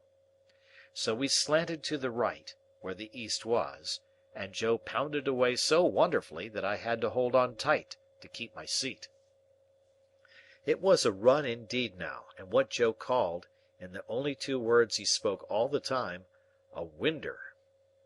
Down banks and up banks, and over gates, and splashing into dikes, and breaking among coarse rushes, no man cared where he went. As we came nearer to the shouting, it became more and more apparent that it was made by more than one voice. Sometimes it seemed to stop altogether, and then the soldiers stopped. When it broke out again, the soldiers made for it at a greater rate than ever, and we after them. After a while we had so run it down that we could hear one voice calling, "Murder!" and another voice, "Convicts! Runaways! Guard! This way for the runaway convicts!" Then both voices would seem to be stifled in a struggle, and then would break out again. And when it had come to this, the soldiers ran like deer, and Joe too. The sergeant ran in first, when we had run the noise quite down, and 2 of his men ran in close upon him. Their pieces were cocked and levelled when we all ran in. "Here are both men," panted the sergeant, struggling at the bottom of a ditch. "Surrender, you 2, and confound you for 2 wild beasts! Come asunder!" Water was splashing, and mud was flying, and oaths were being sworn, and blows were being struck, when some more men went down into the ditch to help the sergeant, and dragged out, separately, my convict and the other one. Both were bleeding and panting and execrating and struggling, but of course I knew them both directly. "Mind!" said my convict, wiping blood from his face with his ragged sleeves, and shaking torn hair from his fingers. "I took him. I give him up to you. Mind that!" "It's not much to be particular about," said the sergeant. "It'll do you small good, my man, being in the same plight yourself. Handcuffs there." "I don't expect it to do me any good. I don't want it to do me more good than it does now," said my convict, with a greedy laugh. "I took him. He knows it. That's enough for me." The other convict was livid to look at, and in addition to the old bruised left side of his face, seemed to be bruised and torn all over. He could not so much as get his breath to speak, until they were both separately handcuffed, but leaned upon a soldier to keep himself from falling. "Take notice, guard. He tried to murder me," were his first words. "Tried to murder him?" said my convict, disdainfully. "Try, and not do it? I took him, and give him up. That's what I done. I not only prevented him getting off the marshes, but I dragged him here. Dragged him this far on his way back. He's a gentleman, if you please, this villain.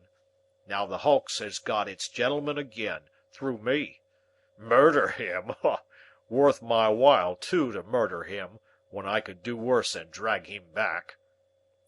The other one still gasped.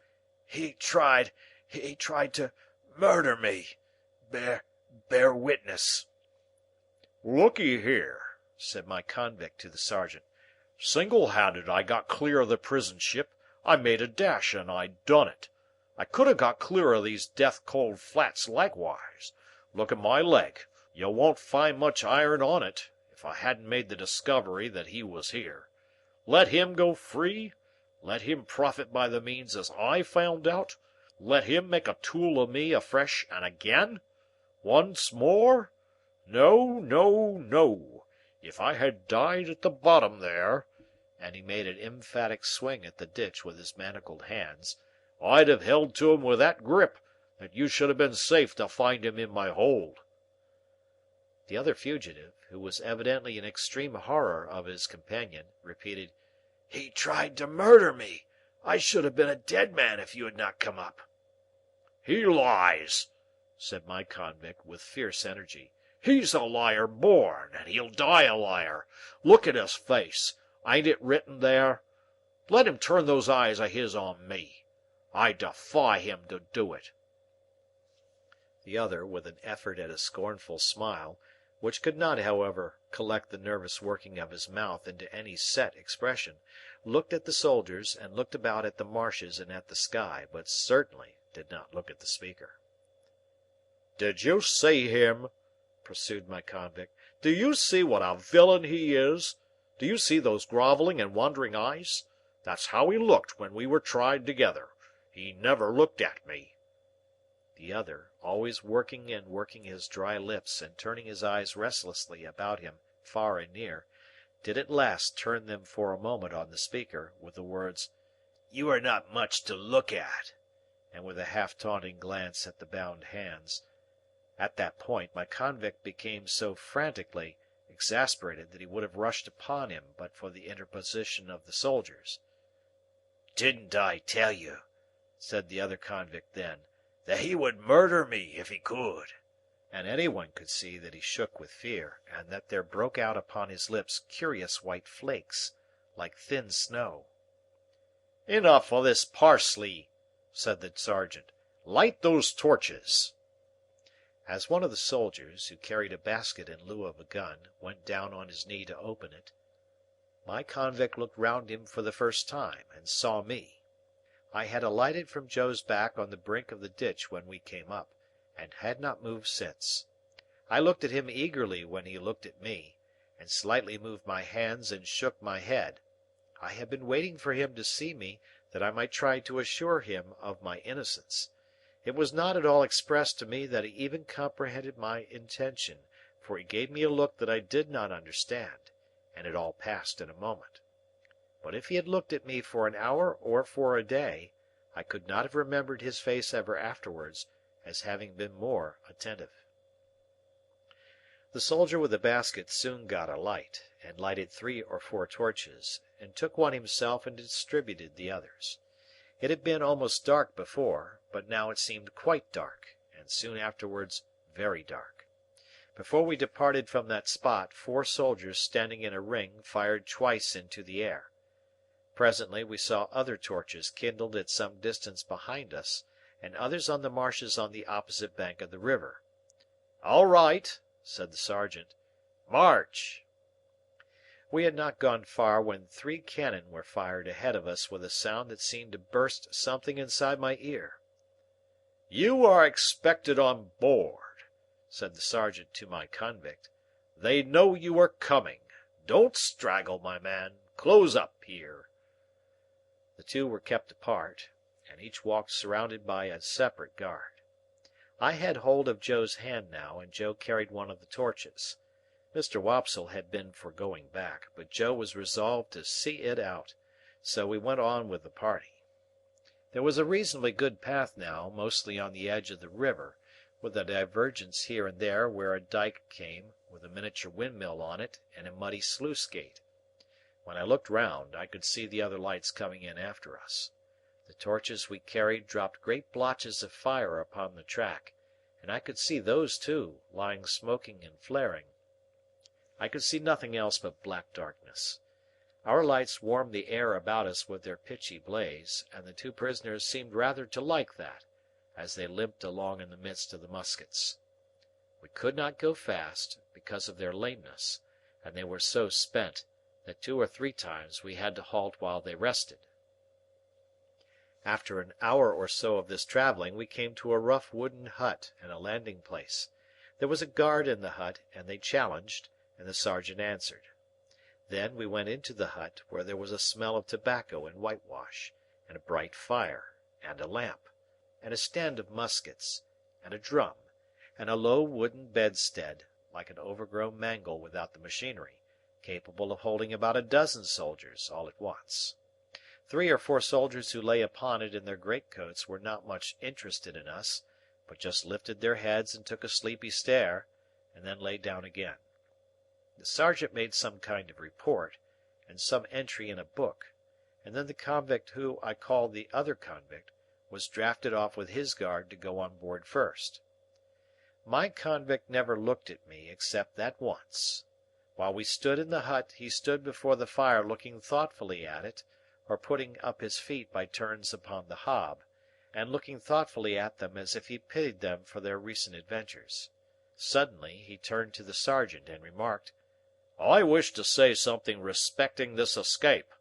It may prevent some persons laying under suspicion longer me." "You can say what you like," returned the sergeant, standing coolly looking at him with his arms folded, "but you have no call to say it here.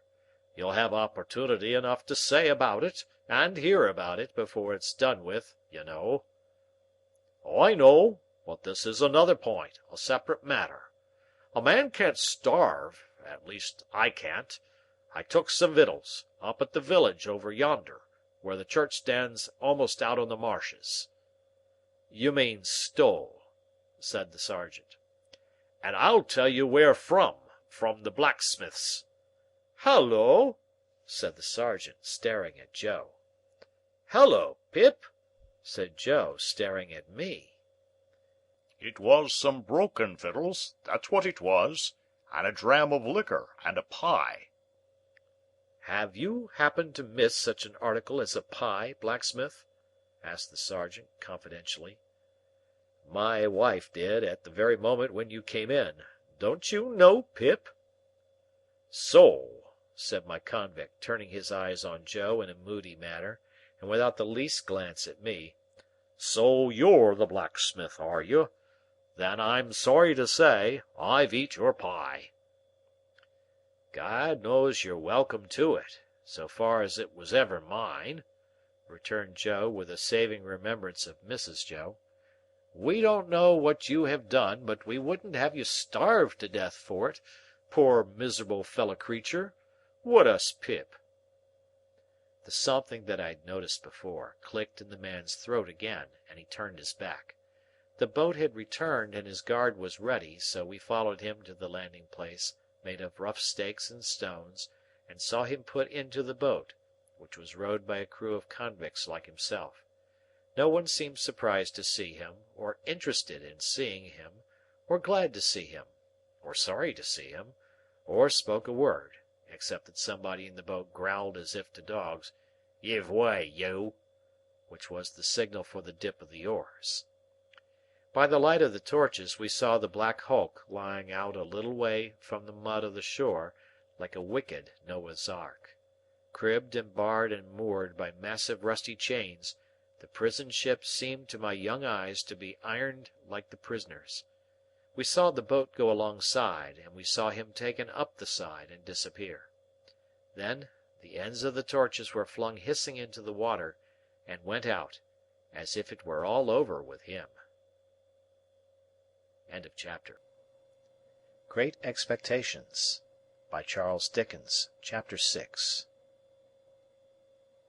My state of mind regarding the pilfering from which I had been so unexpectedly exonerated did not impel me to frank disclosure, but I hope it had some dregs of good at the bottom of it. I do not recall that I felt any tenderness of conscience in reference to Mrs. Joe, when the fear of being found out was lifted off me. But I loved Joe, perhaps for no better reason in those early days than because the dear fellow let me love him, and as to him, my inner self was not so easily composed. It was much upon my mind, particularly when I first saw him looking about for his file, that I ought to tell Joe the whole truth. Yet I did not, and for the reason that I mistrusted that if I did, he would think me worse than I was. The fear of losing Joe's confidence, and of thenceforth sitting in the chimney corner at night staring drearily at my forever lost companion and friend, tied up my tongue. I morbidly represented to myself that if Joe knew it, I never afterwards could see him at the fireside feeling his fair whisker, without thinking that he was meditating on it. That if Joe knew it, I never afterwards could see him glance, however casually, at yesterday's meat or pudding when it came on to-day's table, without thinking that he was debating whether I had been in the pantry. That, if Joe knew it, and at any subsequent period of our joint domestic life remarked that his beer was flat or thick, the conviction that he suspected tar in it would bring a rush of blood to my face. In a word, I was too cowardly to do what I knew to be right, as I had been too cowardly to avoid doing what I knew to be wrong. I had had no intercourse with the world at that time, and I imitated none of its many inhabitants who act in this manner. Quite an untaught genius, I made the discovery of the line of action for myself. As I was sleepy before we were far away from the prison ship, Joe took me on his back again and carried me home. He must have had a tiresome journey of it, for Mr. Wopsle, being knocked up, was in such a very bad temper that if the church had been thrown open, he would probably have excommunicated the whole expedition, beginning with Joe and myself. In his lay capacity, he persisted in sitting down in the damp to such an insane extent that when his coat was taken off to be dried at the kitchen fire, the circumstantial evidence on his trousers would have hanged him if it had been a capital offence. By that time I was staggering on the kitchen floor like a little drunkard, having been newly set upon my feet, and through having been fast asleep, and through waking in the heat and lights and noise of tongues. As I came to myself, with the aid of a heavy thump between the shoulders and the restorative exclamation, "Yah! Was there ever such a boy as this?" from my sister, I found Joe telling them about the convict's confession, and all the visitors suggesting different ways by which he had got into the pantry. Mr. Pumblechook made out, after carefully surveying the premises, that he had first got upon the roof of the forge, and had then got upon the roof of the house, and had then let himself down the kitchen chimney by a rope made of his bedding cut into strips, and as Mr. Pumblechook was very positive and drove his own chaise cart, over everybody, it was agreed that it must be so. Mr. Wopsle, indeed, wildly cried out, "No!" with the feeble malice of a tired man, but as he had no theory, and no coat on, he was unanimously set at naught, not to mention his smoking hard behind, as he stood with his back to the kitchen fire to draw the damp out, which was not calculated to inspire confidence. This was all I heard that night before my sister clutched me, as a slumberous offence to the company's eyesight, and assisted me up to bed with such a strong hand that I seemed to have 50 boots on, and to be dangling them all against the edges of the stairs. My state of mind, as I have described it, began before I was up in the morning, and lasted long after the subject had died out, and had ceased to be mentioned, saving on exceptional occasions. End of chapter. Great Expectations by Charles Dickens. Chapter 7. At the time when I stood in the churchyard reading the family tombstones, I had just enough learning to be able to spell them out. My construction even of their simple meaning was not very correct, for I read "wife of the above" as a complimentary reference to my father's exaltation to a better world, and if any one of my deceased relatives had been referred to as "below," I have no doubt I should have formed the worst opinions of that member of the family. Neither were my notions of the theological positions to which my catechism bound me at all accurate, for I have a lively remembrance that I supposed my declaration that I was to "walk in the same all the days of my life" laid me under an obligation always to go through the village from our house in one particular direction, and never to vary it by turning down by the wheelwrights or up by the mill. When I was old enough, I was to be apprenticed to Joe, and until I could assume that dignity I was not to be what Mrs. Joe called "pompied," or, as I render it, pampered. Therefore, I was not only odd boy about the forge, but if any neighbour happened to want an extra boy to frighten birds, or pick up stones, or do any such job, I was favoured with the employment. In order, however, that our superior position might not be compromised thereby, a money-box was kept on the kitchen mantel-shelf, into which it was publicly made known that all my earnings were dropped. I have an impression that they were to be contributed eventually towards the liquidation of the national debt, but I know I had no hope of any personal participation in the treasure. Mr. Wopsle's great-aunt kept an evening school in the village.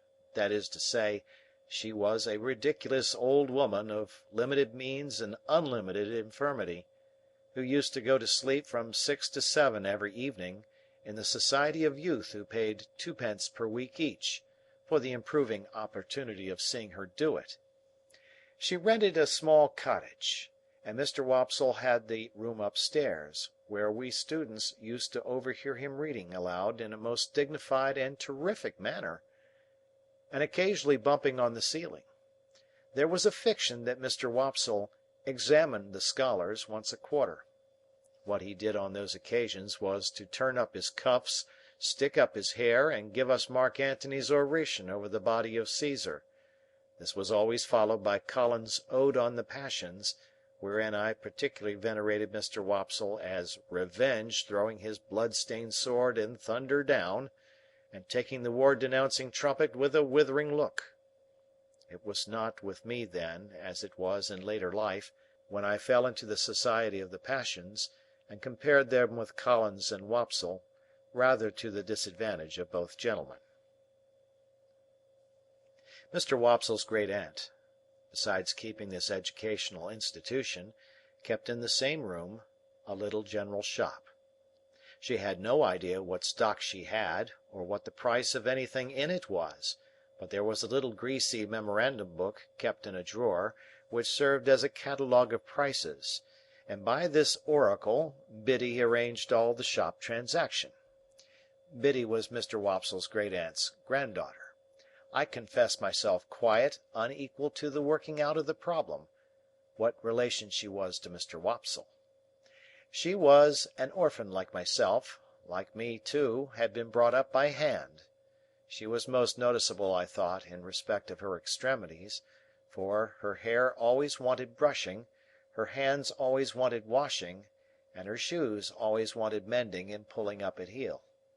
This description must be received with a week-day limitation. On Sundays she went to church elaborated. Much of my unassisted self, and more by the help of Biddy than of Mr. Wopsle's great-aunt, I struggled through the alphabet as if it had been a bramble bush, getting considerably worried and scratched by every letter. After that I fell among those thieves, the 9 figures, who seemed every evening to do something new to disguise themselves and baffle recognition. But, at last I began, in a purblind groping way, to read, write, and cipher, on the very smallest scale. One night I was sitting in the chimney corner with my slate, expending great efforts on the production of a letter to Joe. I think it must have been a full year after our hunt upon the marshes, for it was a long time after, and it was winter and a hard frost. With an alphabet on the hearth at my feet for reference, I contrived in an hour or two to print and smear this epistle, which is spelled very badly. My dear Joe, I ope you are care wite well. I ope I shall son be hable for to teach you, Joe, and then we shorl be so glad, and when I'm prentice to you, Joe, what larks and believe me infixen Pip. There was no indispensable necessity for my communicating with Joe by letter, inasmuch as he sat beside me and we were alone. But I delivered this written communication, slate and all, with my own hand, and Joe received it as a miracle of erudition. "I say, Pip, old chap!" cried Joe, opening his blue eyes wide. "What a scholar you are, ain't you?" "I should like to be," said I, glancing at the slate as he held it, with a misgiving that the writing was rather hilly. "Why, here's a J," said Joe, "and a O equal to anythink. Here's a J and an O, Pip, and a J-O, Joe." I had never heard Joe read aloud to any greater extent than this monosyllable, and I had observed at church last Sunday, when I accidentally held our prayer book upside down, that it seemed to suit his convenience quite as well as if it had been all right. Wishing to embrace the present occasion of finding out whether in teaching Joe I should have to begin quite at the beginning, I said, "Ah, but read the rest, Joe." "The rest, eh, Pip?" said Joe, looking at it with a slow, searching eye. 1, 2, 3.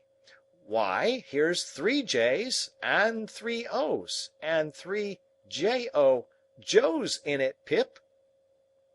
I leaned over Joe, and with the aid of my forefinger read him the whole letter. "Astonishing!" said Joe, when I had finished. "You are a scholar!" "How do you spell Gargery, Joe?" I asked him with a modest patronage. "I don't spell it at all," said Joe. "But supposing you did?" "It can't be supposed," said Joe, "though I'm uncommon fond of reading, too." "Are you, Joe?" "Uncommon. Give me," said Joe, "a good book or a good newspaper, and sit me down afore a good fire, and I ask no better. Lord," he continued, after rubbing his knees a little, "when you do come to a J and an O, and says you, 'Here at last is a J-O, Joe,' how interesting reading is!" I derived from this that Joe's education, like steam, was yet in its infancy. Pursuing the subject, I inquired, "Didn't you ever go to school, Joe, when you were as little as me?" "No, Pip." "Why didn't you ever go to school, Joe, when you were as little as me?" "Well, Pip," said Joe, taking up the poker, and settling himself to his usual occupation when he was thoughtful, of slowly raking the fire between the lower bars, "I'll tell you. My father, Pip, he was given to drink, and when he was overtook with drink, he hammered away at my mother most unmerciful. It was almost the only hammering he did, indeed, excepting at myself, and he hammered at me with a vigour only to be equalled by the vigour with which he didn't hammer at his anvil. You're a listening and understanding, Pip?" "Yes, Joe." Consequence, my mother and me, we ran away from my father several times, and then my mother she'd go out to work, and she'd say, 'Joe,' she'd say, 'now, please God, you shall have some schooling, child,' and she'd put me to school. But my father were that good in his heart that he couldn't a bear to be without us, so he'd come with a most tremendous crowd and make such a row at the doors of the houses where we was, that they used to be obligated to have no more to do with us and to give us up to him. And then he took us home and hammered us. Which you see, Pip," said Joe, pausing in his meditative raking of the fire, and looking at me, "were a drawback on my learning." "Certainly, poor Joe." "Though mind you, Pip," said Joe, with a judicial touch or two of the poker on the top bar, "rendering under all their due, and maintaining equal justice 'twixt man and man, my father were that good in his heart, don't you see?" I didn't see, but I didn't say so. "Well," Joe pursued, "somebody must keep the pot a-boiling, Pip, or the pot won't boil, don't you know?" I saw that, and I said so. "Consequence, my father didn't make objections to my going to work, so I went to work at my present calling, which were his too, if he would have followed it, and I worked tolerable hard, I assure you, Pip. In time I were able to keep him, and I kep him till he went off in a purpoleptic fit, and in it were my intention to have had put upon his tombstone that, whatsomever the failings on his part, remember, reader, he were that good in his heart." Joe recited this couplet with such manifest pride and careful perspicuity that I asked him if he had made it himself. "I made it," said Joe, "my own self. I made it in a moment. It was like striking out a horseshoe complete, in a single blow. I never was so much surprised in all my life. Couldn't credit my own ed. To tell you the truth, hardly believed it were my own ed. As I was saying, Pip, it were my intention to have had it cut over him, but poetry costs money, cut it how you will, small or large, and it were not done. Not to mention bearers, all the money that could be spared were wanted for my mother. She were in poor health, and quite broke. She weren't long a following, poor soul, and her share of peace come round at last." Joe's blue eyes turned a little watery. He rubbed first one of them and then the other, in a most uncongenial and uncomfortable manner, with the round knob on the top of the poker. "It were but lonesome then," said Joe, "living here alone, and I got acquainted with your sister. Now, Pip," Joe looked firmly at me, as if he knew I was not going to agree with him, "your sister is a fine figure of a woman." I could not help looking at the fire in an obvious state of doubt. "Whatever family opinions, or whatever the world's opinions on that subject may be, Pip, your sister is," Joe tapped the top bar with the poker after every word following, "a fine figure of a woman." I could think of nothing better to say than, "I'm glad you think so, Joe." "So am I," returned Joe, catching me up. "I am glad I think so, Pip. A little redness, or a little matter of bone here or there, what does it signify to me?" I sagaciously observed, if it didn't signify to him, to whom did it signify? "Certainly," assented Joe. "That's it. You're right, old chap. When I got acquainted with your sister, it were the talk how she was bringing you up by hand. Very kind of her too, all the folks said, and I said along with all the folks. As to you," Joe pursued with a countenance expressive of seeing something very nasty indeed, "if you could have been aware how small and flabby and mean you was, dear me, you'd have formed the most contemptible opinion of yourself." Not exactly relishing this, I said, "Never mind me, Joe." "But I did mind you, Pip," he returned with tender simplicity.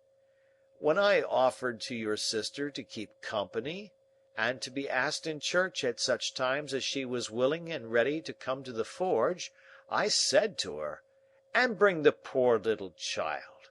God bless the poor little child,' I said to your sister. 'There's room for him at the forge.'" I broke out crying and begging pardon, and hugged Joe round the neck, who dropped the poker to hug me and to say, "Ever the best of friends, ain't us, Pip? Don't cry, old chap." When this little interruption was over, Joe resumed, "Well, you see, Pip, and here we are. That's about where it lights. Here we are. Now, when you take me in hand in my learning, Pip, and I tell you beforehand I am awful dull, most awful dull. Mrs. Joe mustn't see too much of what we're up to. It must be done, as I may say, on the sly. And why on the sly? I'll tell you why, Pip." He had taken up the poker again, without which I doubt if he could have proceeded in his demonstration. "Your sister is given to government." "Given to government, Joe?" I was startled, for I had some shadowy idea, and am afraid I must add, hope, that Joe had divorced her in favour of the Lords of the Admiralty or Treasury. "Given to government," said Joe. "What I means to say, the government of you and myself." "Oh!" "And she ain't over partial to having scholars on the premises," Joe continued, "and in particular would not be over partial to my being a scholar, for fear as I might rise. Like a sort of rebel, don't you see?" I was going to retort with an inquiry, and had got as far as "Why?" when Joe stopped me. "Stay a bit. I know what you are going to say, Pip. Stay a bit. I don't deny that your sister comes the Mogul over us now and again. I don't deny that she do throw us backfalls, and that she do drop down upon us heavy. At such times as when your sister is on the rampage, Pip." Joe sank his voice to a whisper and glanced at the door. "Candour compels for to admit that she is a buster." Joe pronounced this word as if it began with at least 12 capital B's. "Why don't I rise? That were your observation when I broke it off, Pip?" "Yes, Joe." "Well," said Joe, passing the poker into his left hand that he might feel his whisker, and I had no hope of him whenever he took to that placid occupation, "your sister's a master-mind. A master-mind." "What's that?" I asked, in some hope of bringing him to a stand; but Joe was readier with his definition than I had expected, and completely stopped me by arguing circularly, and answering with a fixed look, "Her."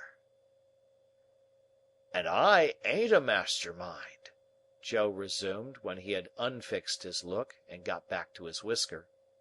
"And last of all, Pip, and this I want to say very serious to you, old chap, I see so much in my poor mother, of a woman drudging and slaving and breaking her honest heart, and never getting no peace in her mortal days, that I'm dead afeard of going wrong in the way of not doing what's right by a woman, and I'd fur rather of the two go wrong than the other way, and be a little ill-convenienced myself. I wish it was only me that got put out, Pip. I wish there weren't no tickler for you, old chap. I wish I could take it all on myself. But this is the up and down and straight on it, Pip, and I hope you'll overlook shortcomin's." Young as I was, I believe that I dated a new admiration of Joe from that night. We were equals afterwards, as we had been before, but afterwards at quiet times when I sat looking at Joe and thinking about him, I had a new sensation of feeling conscious that I was looking up to Joe in my heart. However," said Joe, rising to replenish the fire, "here's the Dutch clock a working himself up to being equal to strike 8 of 'em, and she's not come home yet. I hope Uncle Pumblechook's mare mayn't have had set a forefoot on a piece of ice and gone down." Mrs. Joe made occasional trips with Uncle Pumblechook on market days, to assist him in buying such household stuffs and goods as required a woman's judgment, Uncle Pumblechook being a bachelor and reposing no confidence in his domestic servant. This was market day, and Mrs. Joe was out on one of these expeditions. Joe made the fire and swept the hearth, and then we went to the door to listen for the chaise cart. It was a dry, cold night, and the wind blew keenly, and the frost was white and hard. A man would die to-night of lying out on the marshes, I thought. And then I looked at the stars and considered how awful it would be for a man to turn his face up to them as he froze to death, and see no help or pity in all the glittering multitude. "Here comes the mare," said Joe, "ringing like a peal of bells." The sound of her iron shoes upon the hard road was quite musical, as she came along at a much brisker trot than usual. We got a chair out ready for Mrs. Joe's alighting, and stirred up the fire that they might see a bright window, and took a final survey of the kitchen that nothing might be out of its place. When we had completed these preparations, they drove up, wrapped to the eyes. Mrs. Joe was soon landed, and Uncle Pumblechook was soon down too, covering the mare with a cloth, and we were soon all in the kitchen, carrying so much cold air in with us that it seemed to drive all the heat out of the fire. "Now," said Mrs. Joe, unwrapping herself with haste and excitement, and throwing her bonnet back on her shoulders where it hung by the strings, "if this boy ain't grateful this night, he never will be." I looked as grateful as any boy possibly could, who was wholly uninformed why he ought to assume that expression. "It's only to be hoped," said my sister, "that he won't be Pompeyed. But I have my fears." "She ain't in that line, Mum," said Mr. Pumblechook. "She knows better." She. I looked at Joe, making the motion with my lips and eyebrows. She. Joe looked at me, and making the motion with his lips and eyebrows. She. My sister catching him in the act, he drew the back of his hand across his nose with his usual conciliatory air on such occasions, and looked at her. "Well," said my sister, in her snappish way, "what are you staring at? Is the house afire?"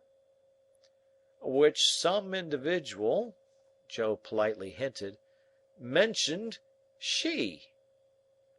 "And she is a she, I suppose," said my sister, "unless you call Miss Havisham a he, and I doubt if even you'll go so far as that." "Miss Havisham uptown?" said Joe. "Is there any Miss Havisham downtown?" returned my sister. "She wants this boy to go and play there, and of course he's going, and he had better play there," said my sister, shaking her head at me as an encouragement to be extremely light and sportive, "or I'll work him."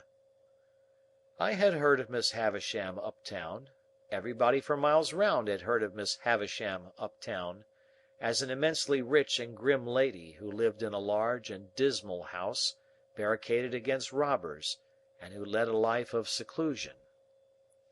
"Well, to be sure!" said Joe, astounded.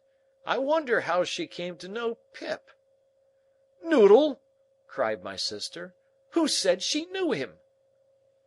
"Which some individual," Joe again politely hinted, "mentioned that she wanted him to go and play there." "And couldn't she ask Uncle Pumblechook if he knew of a boy to go and play there? Isn't it just barely possible that Uncle Pumblechook may be a tenant of hers, and that he may sometimes, we won't say quarterly or half yearly, for that would be requiring too much of you, but sometimes go there to pay his rent? And couldn't she then ask Uncle Pumblechook if he knew of a boy to go and play there? And couldn't Uncle Pumblechook, being always considerate and thoughtful for us, though you may not think it, Joseph," in a tone of the deepest reproach, as if he were the most callous of nephews, "than mention this boy, standing prancing here (which I solemnly declare I was not doing), that I have for ever been a willing slave to?" "Good again!" cried Uncle Pumblechook. "Well put! Prettily pointed! Good indeed! Now, Joseph, you know the case." "No, Joseph," said my sister, still in a reproachful manner, while Joe apologetically drew the back of his hand across and across his nose. "You do not yet, though you may not think it, know the case. You may consider that you do, but you do not, Joseph. For you do not know that Uncle Pumblechook, being sensible that for anything we can tell, this boy's fortune may be made by his going to Miss Havisham's, has offered to take him into town to-night in his own chaise cart, and to keep him to-night, and to take him with his own hands to Miss Havisham's to-morrow morning. And Lora mussy me!" cried my sister, casting off her bonnet in sudden desperation. "Here I stand talking to mere mooncalves, with Uncle Pumblechook waiting, and the mare catching cold at the door, and the boy grimed with crock and dirt from the hair of his head to the sole of his foot." With that she pounced upon me, like an eagle on a lamb, and my face was squeezed into wooden bowls in sinks, and my head was put under taps of water butts, and I was soaped, and kneaded, and towelled, and thumped, and harrowed and rasped, until I really was quite beside myself. I may here remark that I suppose myself to be better acquainted than any living authority with the ridgy effect of a wedding ring passing unsympathetically over the human countenance. When my ablutions were completed, I was put into clean linen of the stiffest character, like a young penitent into sackcloth, and was trussed up in my tightest and fearfullest suit. I was then delivered over to Mr. Pumblechook, who formally received me as if he were the sheriff, and who let off upon me the speech that I knew he had been dying to make all along. "Boy, be forever grateful to all friends, but especially unto them which brought you up by hand." "Good-bye, Joe." "God bless you, Pip, old chap." I had never parted from him before, and what with my feelings and what with soapsuds, I could at first see no stars from the chaise cart. But they twinkled out one by one without throwing any light on the questions why on earth I was going to play at Miss Havisham's, and what on earth I was expected to play at. End of chapter. Great Expectations by Charles Dickens. Chapter 8. Mr. Pumblechook's premises in the High Street of the market town were of a peppercorny and farinaceous character, as the premises of a corn chandler and seedsman should be. It appeared to me that he must be a very happy man indeed, to have so many little drawers in his shop, and I wondered when I peeped into one or two on the lower tiers, and saw the tied-up brown paper packets inside, whether the flower seeds and bulbs ever wanted of a fine day to break out of those jails and bloom. It was in the early morning after my arrival that I entertained this speculation. On the previous night I had been sent straight to bed in an attic with a sloping roof, which was so low in the corner where the bedstead was that I calculated the tiles as being within a foot of my eyebrows. In the same early morning I discovered a singular affinity between seeds and corduroys. Mr. Pumblechook wore corduroys, and so did his shopman, and somehow there was a general air and flavour about the corduroys, so much in the nature of seeds, and a general air and flavour about the seeds, so much in the nature of corduroys, that I hardly knew which was which. The same opportunity served me for noticing that Mr. Pumblechook appeared to conduct his business by looking across the street at the saddler, who appeared to transact his business by keeping an eye on the coachmaker, who appeared to get on in life by putting his hands in his pockets and contemplating the baker, who in his turn folded his arms and stared at the grocer, who stood at his door and yawned at the chemist. The watchmaker, always poring over a little desk with a magnifying glass at his eye, and always inspected by a group of smock frocks poring over him through the glass of his shop window, seemed to be about the only person in the High Street whose trade engaged his attention.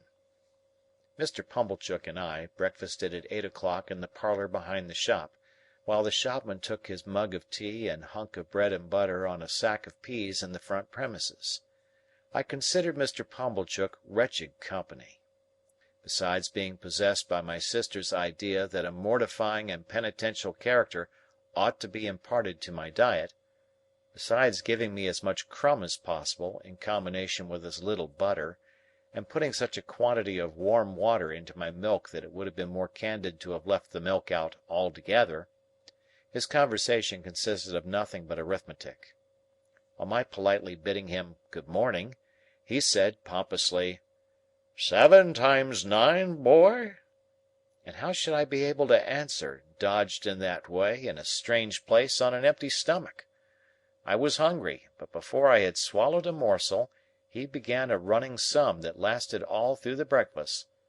7, and 4, and 8, and 6, and 2, and 10, and so on. And after each figure was disposed of, it was as much as I could do to get a bite or a sup before the next came, while he sat at his ease guessing nothing, and eating bacon and hot roll, in, if I may be allowed the expression, a gorging and gormandizing manner. For such reasons I was very glad when 10 o'clock came and we started for Miss Havisham's, though I was not at all at my ease regarding the manner in which I should acquit myself under that lady's roof. Within a quarter of an hour we came to Miss Havisham's house, which was of old brick, and dismal, and had a great many iron bars to it.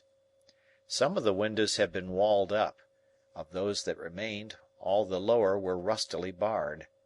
There was a courtyard in front, and that was barred, so we had to wait, after ringing the bell, until some one should come to open it.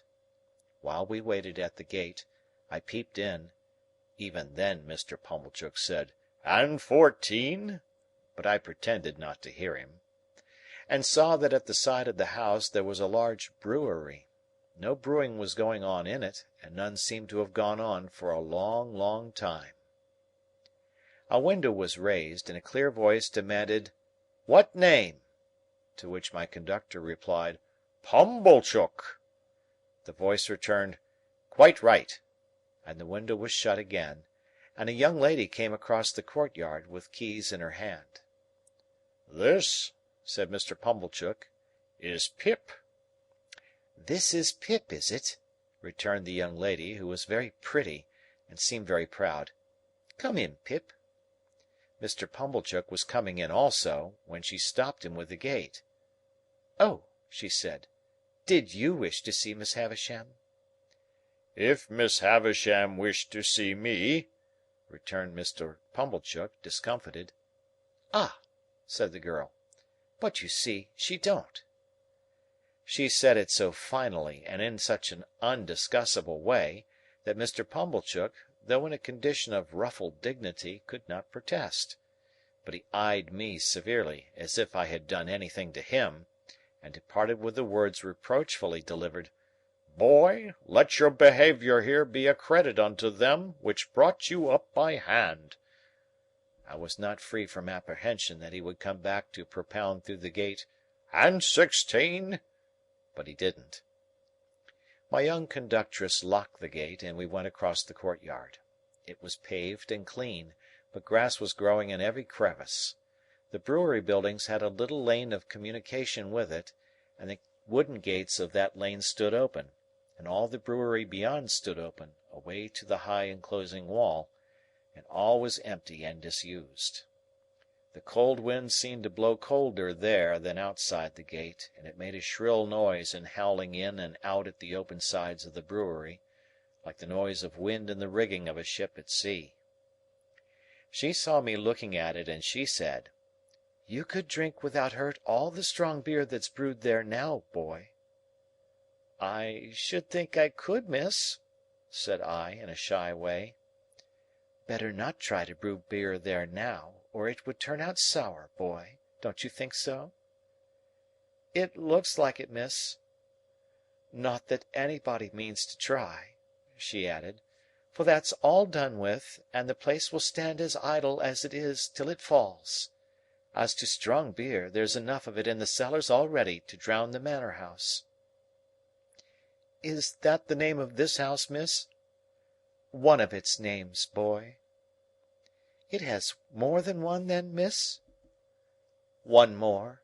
Its other name was Satis, which is Greek, or Latin, or Hebrew, or all three, or all one to me, for enough." "Enough House," said I. "That's a curious name, miss." "Yes," she replied, "but it meant more than it said. It meant, when it was given, that whoever had this house could want nothing else. They must have been easily satisfied in those days, I should think. But don't loiter, boy." Though she called me boy so often, and with a carelessness that was far from complimentary, she was of about my own age. She seemed much older than I, of course, being a girl, and beautiful and self-possessed, and she was as scornful of me as if she had been 21 and a queen. We went into the house by a side door. The great front entrance had 2 chains across it outside, and the first thing I noticed was, that the passages were all dark, and that she had left a candle burning there. She took it up, and we went through more passages, and up a staircase, and still it was all dark, and only the candle lighted us. At last we came to the door of a room, and she said, "Go in." I answered, more in shyness than politeness, "After you, miss." To this she returned, "Don't be ridiculous, boy, I am not going in," and scornfully walked away, and, what was worse, took the candle with her. This was very uncomfortable, and I was half afraid. However, the only thing to be done being to knock at the door, I knocked, and was told from within to enter. I entered, therefore, and found myself in a pretty large room, well lighted with wax candles. No glimpse of daylight was to be seen in it. It was a dressing-room, as I supposed from the furniture, though much of it was of forms and uses then quite unknown to me. But prominent in it was a draped table with a gilded looking-glass, and that I made out at first sight to be a fine lady's dressing-table. Whether I should have made out this object so soon if there had been no fine lady sitting at it, I cannot say. In an armchair, with an elbow resting on the table and her head leaning on that hand, sat the strangest lady I have ever seen or shall ever see. She was dressed in rich materials, satins and lace and silks, all of white. Her shoes were white, and she had a long white veil dependent from her hair, and she had bridal flowers in her hair, but her hair was white. Some bright jewels sparkled on her neck and on her hands, and some other jewels lay sparkling on the table.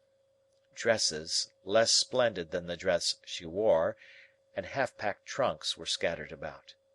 She had not quite finished dressing, for she had but one shoe on, the other was on the table near her hand. Her veil was but half arranged, her watch and chain were not put on, and some lace for her bosom lay with those trinkets, and with her handkerchief, and gloves, and some flowers, and a prayer-book, all confusedly heaped about the looking-glass. It was not in the first few moments that I saw all these things, though I saw more of them in the first moments than might be supposed. But I saw that everything within my view which ought to be white, had been white long ago, and had lost its lustre and was faded and yellow. I saw that the bride within the bridal dress had withered like the dress, and like the flowers, and had no brightness left but the brightness of her sunken eyes. I saw that the dress had been put upon the rounded figure of a young woman, and that the figure upon which it now hung loose had shrunk to skin and bone. Once I had been taken to see some ghastly waxwork at the fair, representing I know not what impossible personage lying in state. Once I had been taken to one of our old marsh churches to see a skeleton in the ashes of a rich dress that had been dug out of a vault under the church pavement.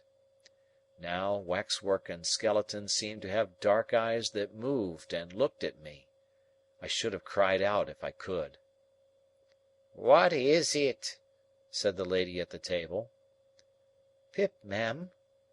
"Pip?" Mr. Pumblechook's boy, ma'am. Play. Come nearer. Let me look at you. Come close." It was when I stood before her, avoiding her eyes, that I took note of the surrounding objects in detail, and saw that her watch had stopped at 20 minutes to 9, and that a clock in the room had stopped at 20 minutes to 9. "Look at me," said Miss Havisham. "You are not afraid of a woman who has never seen the sun since you were born?" I regret to state that I was not afraid of telling the enormous lie comprehended in the answer, "No." "Do you know what I touch here?"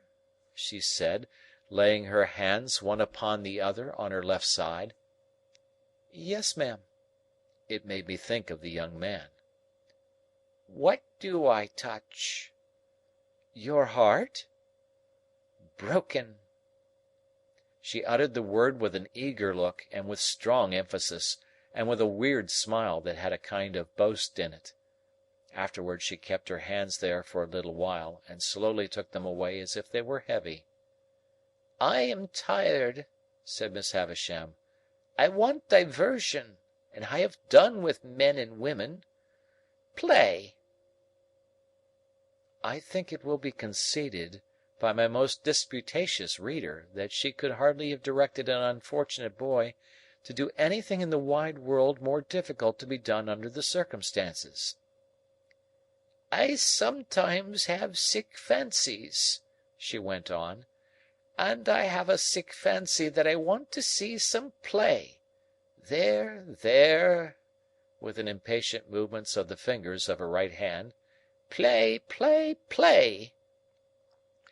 For a moment, with the fear of my sister's working me before my eyes, I had a desperate idea of starting round the room in the assumed character of Mr. Pumblechook's chaise cart. But I felt myself so unequal to the performance that I gave it up, and stood looking at Miss Havisham in what I suppose she took for a dogged manner, inasmuch as she said, when we had taken a good look at each other, "Are you sullen and obstinate?" "No, ma'am. I'm very sorry for you. Very sorry I can't play just now. If you complain of me, I shall get into trouble with my sister, so I would do it if I could. But it's so new here, and so strange, and so fine, and melancholy." I stopped, fearing I might say too much, or had already said it, and we took another look at each other. Before she spoke again, she turned her eyes from me, and looked at the dress she wore, and at the dressing-table, and finally at herself in the looking-glass. "So new to him," she muttered. "So old to me. So strange to him. So familiar to me. So melancholy to both of us.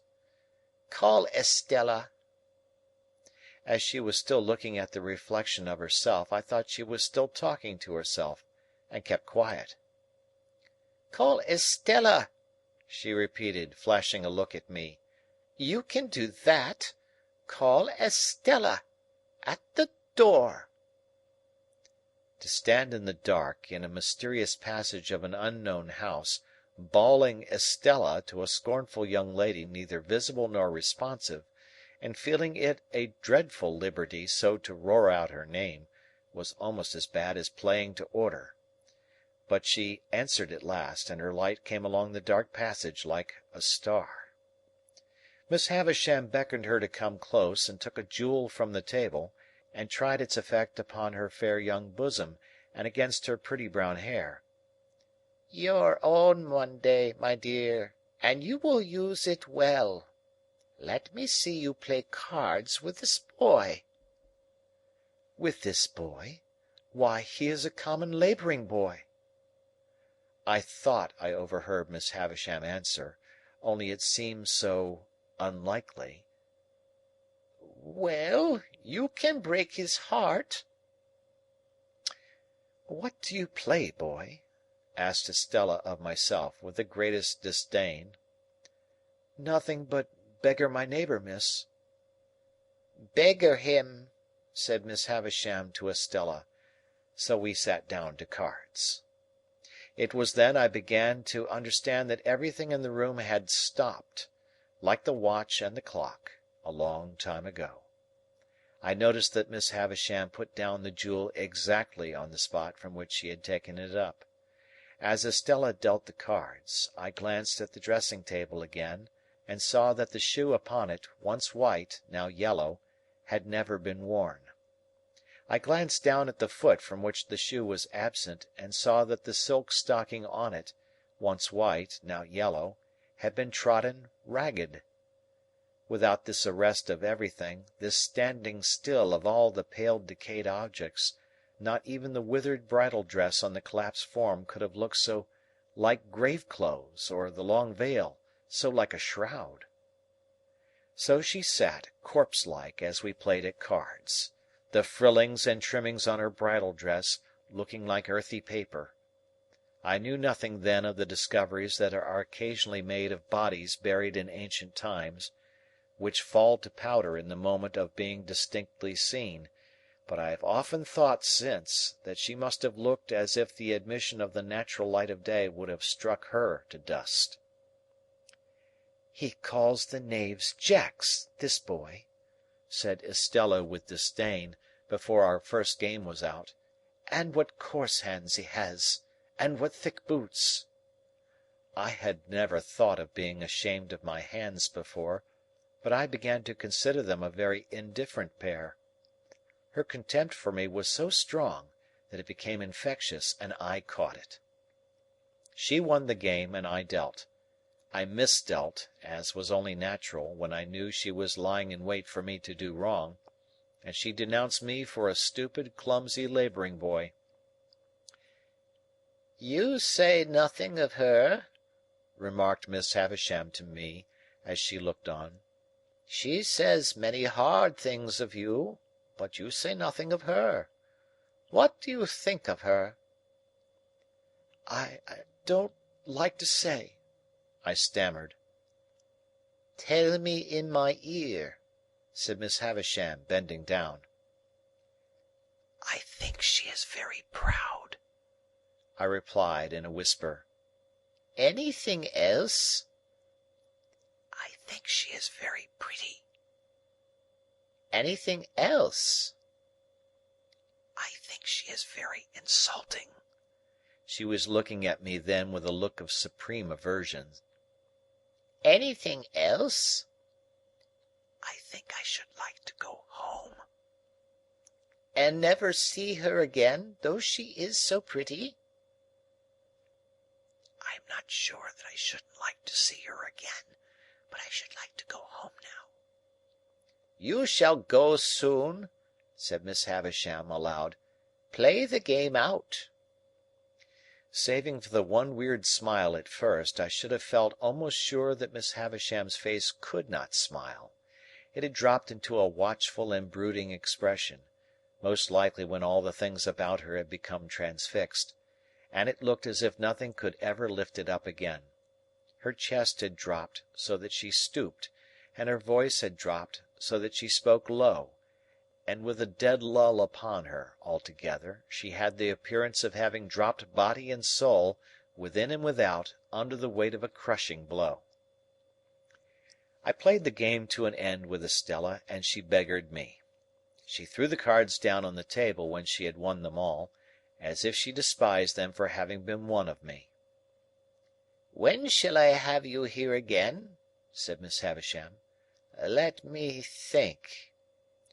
I was beginning to remind her that to-day was Wednesday, when she checked me with her former impatient movements of the fingers of her right hand. "There, there! I know nothing of days of the week. I know nothing of weeks of the year. Come again after 6 days. You hear?" "Yes, ma'am." "Estella, take him down. Let him have something to eat, and let him roam and look about him while he eats. Go, Pip." I followed the candle down, as I had followed the candle up, and she stood it in the place where we had found it.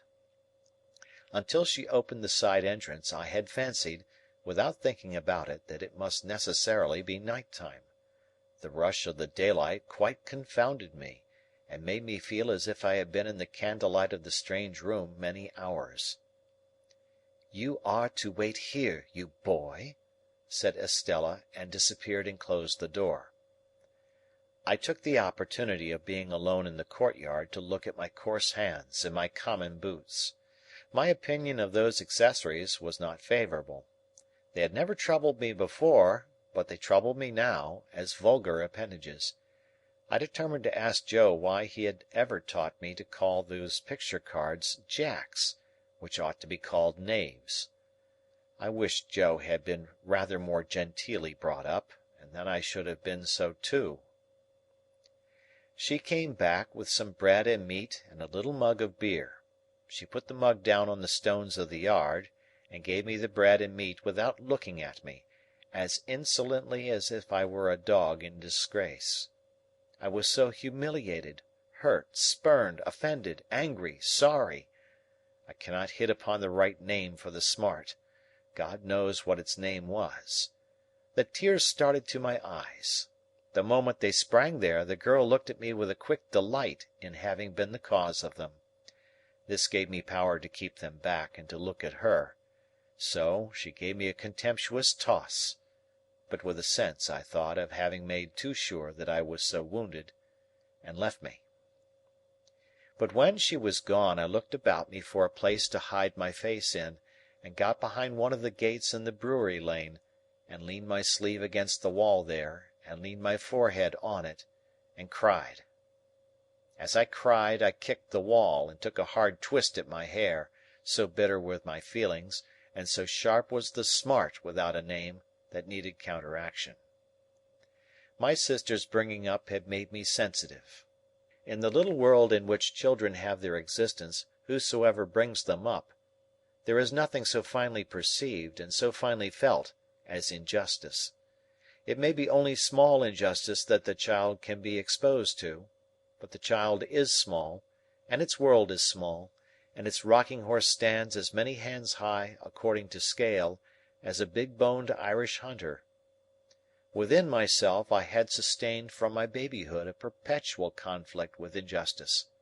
I had known, from the time when I could speak, that my sister, in her capricious and violent coercion, was unjust to me. I had cherished a profound conviction that her bringing me up by hand gave her no right to bring me up by jerks.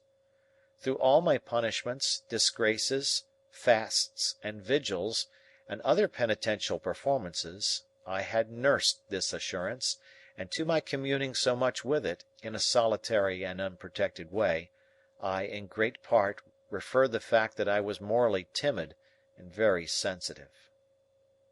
I got rid of my injured feelings for the time by kicking them into the brewery wall and twisting them out of my hair, and then I smoothed my face with my sleeve and came from behind the gate. The bread and meat were acceptable, and the beer was warming and tingling, and I was soon in spirits to look about me. To be sure, it was a deserted place, down to the pigeon-house in the brewery yard, which had been blown crooked on its pole by some high wind, and would have made the pigeons think themselves at sea if there had been any pigeons there to be rocked by it. But there were no pigeons in the dovecot, no horses in the stable, no pigs in the sty, no malt in the storehouse, no smells of grains and beer in the copper or the vat. All the uses and scents of the brewery might have evaporated with its last reek of smoke. In a by-yard there was a wilderness of empty casks, which had a certain sour remembrance of better days lingering about them, but it was too sour to be accepted as a sample of the beer that was gone. And in this respect I remember those recluses as being like most others. Behind the farthest end of the brewery was a rank garden with an old wall, not so high but that I could struggle up and hold on long enough to look over it, and see that the rank garden was the garden of the house, and that it was overgrown with tangled weeds, but that there was a track upon the green and yellow paths, as if some one sometimes walked there, and that Estella was walking away from me even then. But she seemed to be everywhere, for when I yielded to the temptation presented by the casks, and began to walk on them, I saw her walking on them at the end of the yard of casks. She had her back towards me, and held her pretty brown hair spread out in her two hands, and never looked round, and passed out of my view directly. So, in the brewery itself, by which I mean the large paved lofty space in which they used to make the beer, and where the brewing utensils still were. When I first went into it, and, rather oppressed by its gloom, stood near the door looking about me, I saw her pass among the extinguished fires, and ascend some light iron stairs, and go out by a gallery high overhead, as if she were going out into the sky. It was in this place, and at this moment, that a strange thing happened to my fancy. I thought it a strange thing then, and I thought it a stranger thing long afterwards. I turned my eyes, a little dimmed by looking up at the frosty light, towards a great wooden beam in a low nook of the building near me on my right hand, and I saw a figure hanging there by the neck.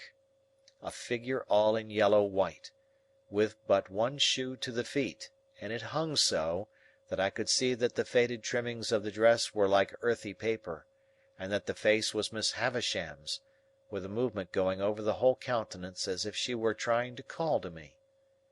In the terror of seeing the figure, and in the terror of being certain that it had not been there a moment before, I at first ran from it, and then ran towards it. And my terror was greatest of all when I found no figure there. Nothing less than the frosty light of the cheerful sky, the sight of people passing beyond the bars of the courtyard gate, and the reviving influence of the rest of the bread and meat and beer, would have brought me round. Even with those aids, I might not have come to myself as soon as I did, but that I saw Estella approaching with the keys, to let me out. She would have some fair reason for looking down upon me, I thought, if she saw me frightened, and she would have no fair reason. She gave me a triumphant glance in passing me, as if she rejoiced that my hands were so coarse and my boots were so thick, and she opened the gate and stood holding it. I was passing out without looking at her, when she touched me with a taunting hand. "Why don't you cry?" "Because I don't want to." "You do," said she. "You have been crying till you are half blind, and you are near crying again now."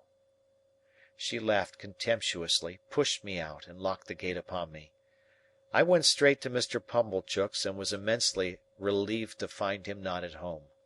So, leaving word with the shopman on what day I was wanted at Miss Havisham's again, I set off on the 4-mile walk to our forge, pondering, as I went along, on all I had seen, and deeply revolving that I was a common labouring boy, that my hands were coarse, that my boots were thick, that I had fallen into a despicable habit of calling knaves jacks, that I was much more ignorant than I had considered myself last night, and generally that I was in a low-lived bad way. Great Expectations by Charles Dickens. Chapter 9. When I reached home, my sister was very curious to know all about Miss Havisham's, and asked a number of questions. And I soon found myself getting heavily bumped from behind in the nape of the neck and the small of the back, and having my face ignominiously shoved against the kitchen wall, because I did not answer those questions at sufficient length. If a dread of not being understood be hidden in the breasts of other young people to anything like the extent to which it used to be hidden in mine, which I consider probable, as I have no particular reason to suspect myself of having been a monstrosity, it is the key to many reservations. I felt convinced that if I described Miss Havisham's as my eyes had seen it, I should not be understood. Not only that, but I felt convinced that Miss Havisham too would not be understood, and although she was perfectly incomprehensible to me, I entertained an impression that there would be something coarse and treacherous in my dragging her as she really was, to say nothing of Miss Estella, before the contemplation of Mrs. Joe. Consequently, I said as little as I could, and had my face shoved against the kitchen wall. The worst of it was that the bullying old Pumblechook preyed upon by a devouring curiosity to be informed of all I had seen and heard, came gaping over in his chaise cart at tea time, to have the details divulged to him. And the mere sight of the torment, with his fishy eyes and mouth open, his sandy hair inquisitively on end, and his waistcoat heaving with windy arithmetic, made me vicious in my reticence. "Well, boy," Uncle Pumblechook began, as soon as he was seated in the chair of honour by the fire, "how did you get on uptown?" I answered, "Pretty well, sir," and my sister shook her fist at me. "Pretty well?" Mr. Pumblechook repeated. "Pretty well is no answer. Tell us what you mean by pretty well, boy." Whitewash on the forehead hardens the brain into a state of obstinacy, perhaps. Anyhow, with whitewash from the wall on my forehead, my obstinacy was adamantine. I reflected for some time, and then answered as if I had discovered a new idea. "I mean pretty well." My sister, with an exclamation of impatience, was going to fly at me. I had no shadow of defence, for Joe was busy in the forge, when Mr. Pumblechook interposed with, "No, don't lose your temper.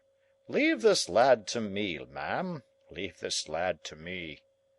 Mr. Pumblechook then turned me towards him as if he were going to cut my hair, and said, "First, to get our thoughts in order, 43 pence?" I calculated the consequence of replying £400, and finding them against me, went as near the answer as I could, which was somewhere about 8 pence off. Mr. Pumblechook then put me through my pence table from 12 pence make 1 shilling up to 40 pence make 3 and 4 pence, and then triumphantly demanded, as if he had done for me, "Now, how much is 43 pence?" To which I replied, after a long interval of reflection, "I don't know." And I was so aggravated that I almost doubt if I did know. Mr. Pumblechook worked his head like a screw to screw it out of me, and said, "Is 43 pence 7 and 6 pence, 3 farthings, for instance?" "Yes," said I, and although my sister instantly boxed my ears, it was highly gratifying to me to see that the answer spoiled his joke, and brought him to a dead stop. "Boy, what like is Miss Havisham?" Mr. Pumblechook began again when he had recovered, folding his arms tight on his chest and applying the screw. "Very tall and dark," I told him. "Is she, uncle?" asked my sister. Mr. Pumblechook winked assent, from which I at once inferred that he had never seen Miss Havisham, for she was nothing of the kind. "Good," said Mr. Pumblechook conceitedly. "This is the way to have him. We are beginning to hold our own, I think, Mum." "I am sure, uncle," returned Mrs. Joe, "I wish you had him always. You know so well how to deal with him." "Now, boy, what was she a doing of when you went in to-day?" asked Mr. Pumblechook. "She was sitting," I answered, "in a black velvet coach." Mr. Pumblechook and Mrs. Joe stared at one another, as they well might, and both repeated, "In a black velvet coach?" "Yes," said I, "and Miss Estella, that's her niece, I think, handed her in cake and wine at the coach window on a gold plate, and we all had cake and wine on gold plates, and I got up behind the coach to eat mine because she told me to." "Was anybody else there?" asked Mr. Pumblechook. "4 dogs," said I. "Large or small?" "Immense," said I, "and they fought for veal cutlets out of a silver basket." Mr. Pumblechook and Mrs. Joe stared at one another again, in utter amazement. I was perfectly frantic, a reckless witness under the torture, and would have told them anything. "Where was this coach, in the name of gracious?" asked my sister. "In Miss Havisham's room." They stared again. "But there weren't any horses to it." I added this saving clause, in the moment of rejecting 4 richly caparisoned coursers which I had had wild thoughts of harnessing. Can this be, uncle?" asked Mrs. Joe. "What can the boy mean?" "I'll tell you, Mum," said Mr. Pumblechook. "My opinion is, it's a sedan chair. She's flighty, you know. Very flighty. Quite flighty enough to pass her days in a sedan chair." "Did you ever see her in it, uncle?" asked Mrs. Joe. "How could I," he returned, forced to the admission, "when I never see her in my life? Never clapped eyes upon her." "Goodness, uncle! And yet you have spoken to her?" "Why, don't you know," said Mr. Pumblechook testily, "that when I have been there I have been took up to the outside of her door, and the door has stood ajar, and she has spoke to me that way? Don't say you don't know that, Mum. Howsoever, the boy went there to play. What did you play at, boy?" "We played with flags," I said. I beg to observe that I think of myself with amazement when I recalled the lies I told on this occasion. "Flags!" echoed my sister. "Yes," said I. "Estella waved a blue flag, and I waved a red one, and Miss Havisham waved one sprinkled all over with little gold stars, out at the coach window, and then we all waved our swords and hurrahed." "Swords!" repeated my sister. "Where did you get swords from?" "Out of a cupboard," said I, "and I saw pistols in it, and jam, and pills. And there was no daylight in the room, but it was all lighted up with candles." "That's true, Mum," said Mr. Pumblechook, with a grave nod. "That's the state of the case, for that much I've seen myself." And then they both stared at me, and I, with an obtrusive show of artlessness on my countenance, stared at them, and plaited the right leg of my trousers with my right hand. If they had asked me any more questions, I should undoubtedly have betrayed myself, for I was even then on the point of mentioning that there was a balloon in the yard, and should have hazarded the statement but for my invention being divided between that phenomenon and a bear in the brewery.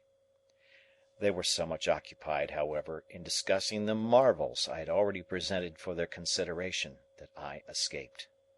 The subject still held them when Joe came in from his work to have a cup of tea, to whom my sister, more for the relief of her own mind than for the gratification of his, related my pretended experiences.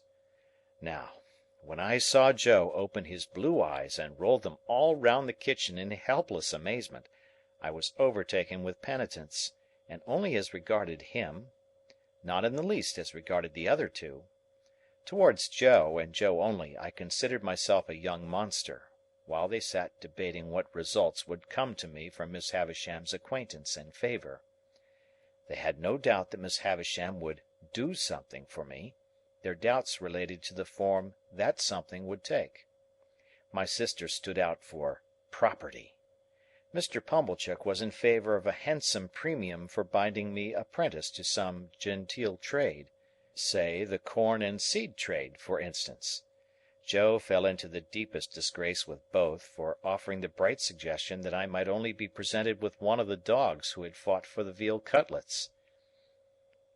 "If a fool's head can't express better opinions than that," said my sister, "and you have got any work to do, you had better go and do it." So he went.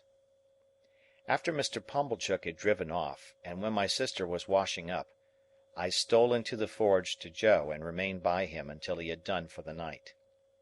Then I said, "Before the fires go out, Joe, I should like to tell you something." "Should you, Pip?" said Joe, drawing his shoeing-stool near the forge.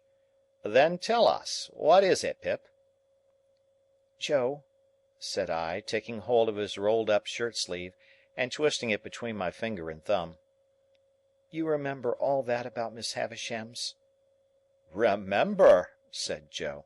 "I believe you. Wonderful!" "It's a terrible thing, Joe. It ain't true." "What are you telling of, Pip?" cried Joe, falling back in the greatest amazement. "You don't mean to say it's—" "Yes, I do. It's lies, Joe." "But not all of it? Why, sure you don't mean to say, Pip, that there was no black velvet coach?" for I stood shaking my head. "But at least there were dogs, Pip?" "Come, Pip," said Joe, persuasively. "If there warn't no veal cutlets, at least there was dogs?" "No, Joe." "A dog?" said Joe. "A puppy? Come?" "No, Joe. There was nothing at all of the kind." As I fixed my eyes hopelessly on Joe, Joe contemplated me in dismay. "Pip, old chap, this won't do, old fellow. I say, where do you expect to go to?" "It's terrible, Joe, ain't it?"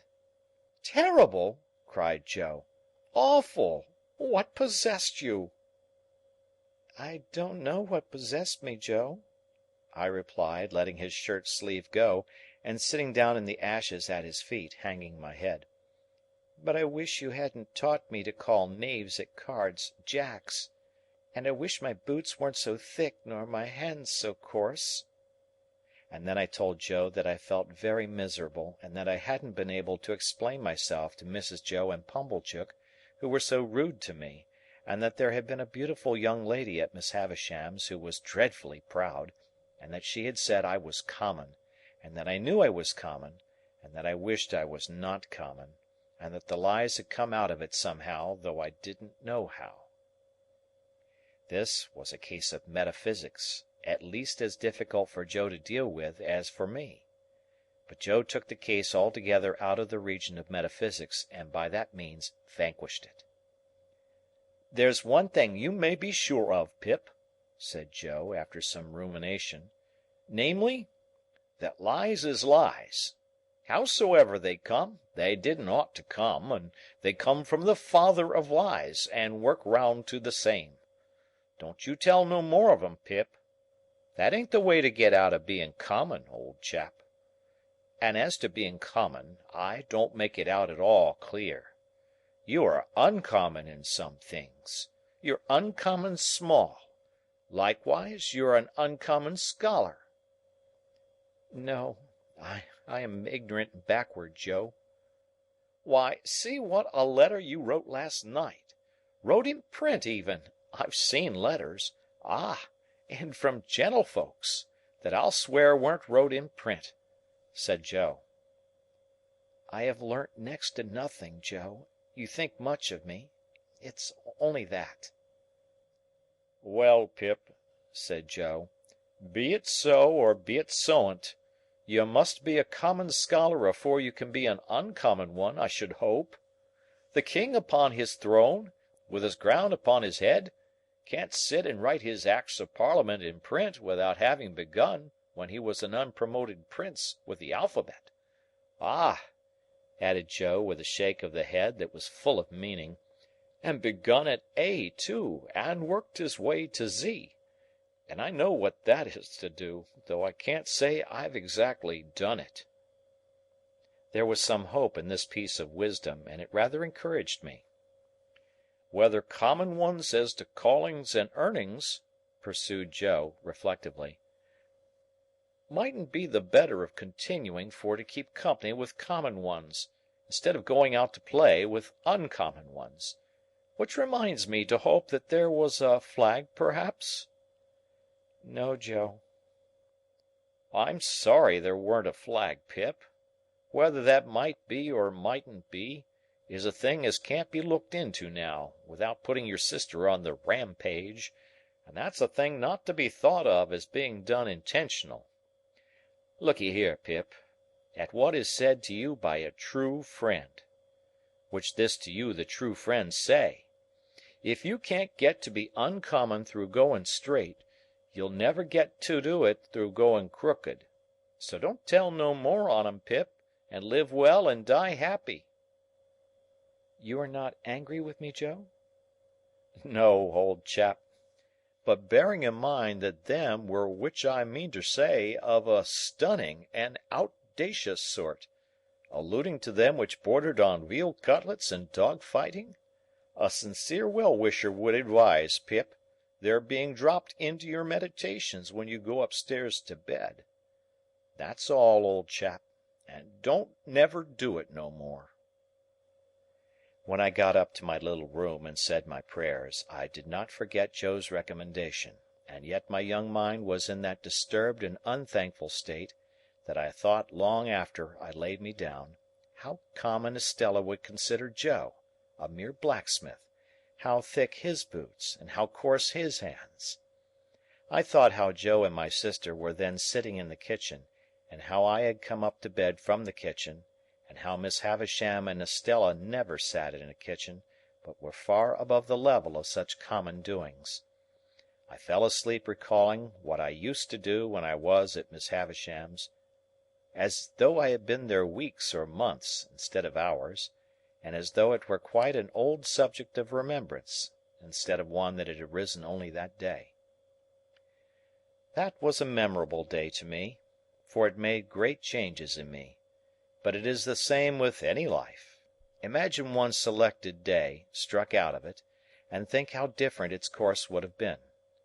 Pause you who read this, and think for a moment of the long chain of iron or gold, of thorns or flowers, that would never have bound you but for the formation of the first link on one memorable day. End of chapter. Great Expectations by Charles Dickens. Chapter 10.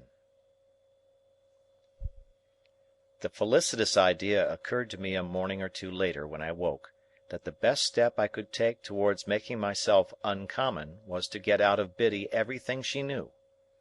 In pursuance of this luminous conception, I mentioned to Biddy when I went to Mr. Wopsle's great-aunt's at night, that I had a particular reason for wishing to get on in life, and that I should feel very much obliged to her if she would impart all her learning to me. Biddy, who was the most obliging of girls, immediately said she would, and indeed began to carry out her promise within 5 minutes. The educational scheme or course established by Mr. Wopsle's great-aunt may be resolved into the following synopsis. The pupils ate apples and put straws down one another's backs, until Mr. Wopsle's great-aunt collected her energies and made an indiscriminate totter at them with a birch-rod. After receiving the charge with every mark of derision, the pupils formed in line and buzzingly passed a ragged book from hand to hand. The book had an alphabet in it, some figures and tables, and a little spelling. That is to say, it had had once.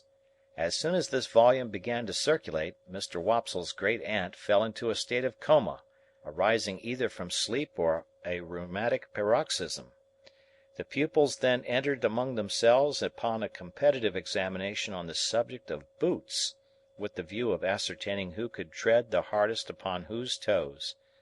This mental exercise lasted until Biddy made a rush at them, and distributed 3 defaced Bibles, shaped as if they had been unskilfully cut off the chump end of something, more illegibly printed at the best than any curiosities of literature I have since met with, speckled all over with iron mould, and having various specimens of the insect world smashed between their leaves.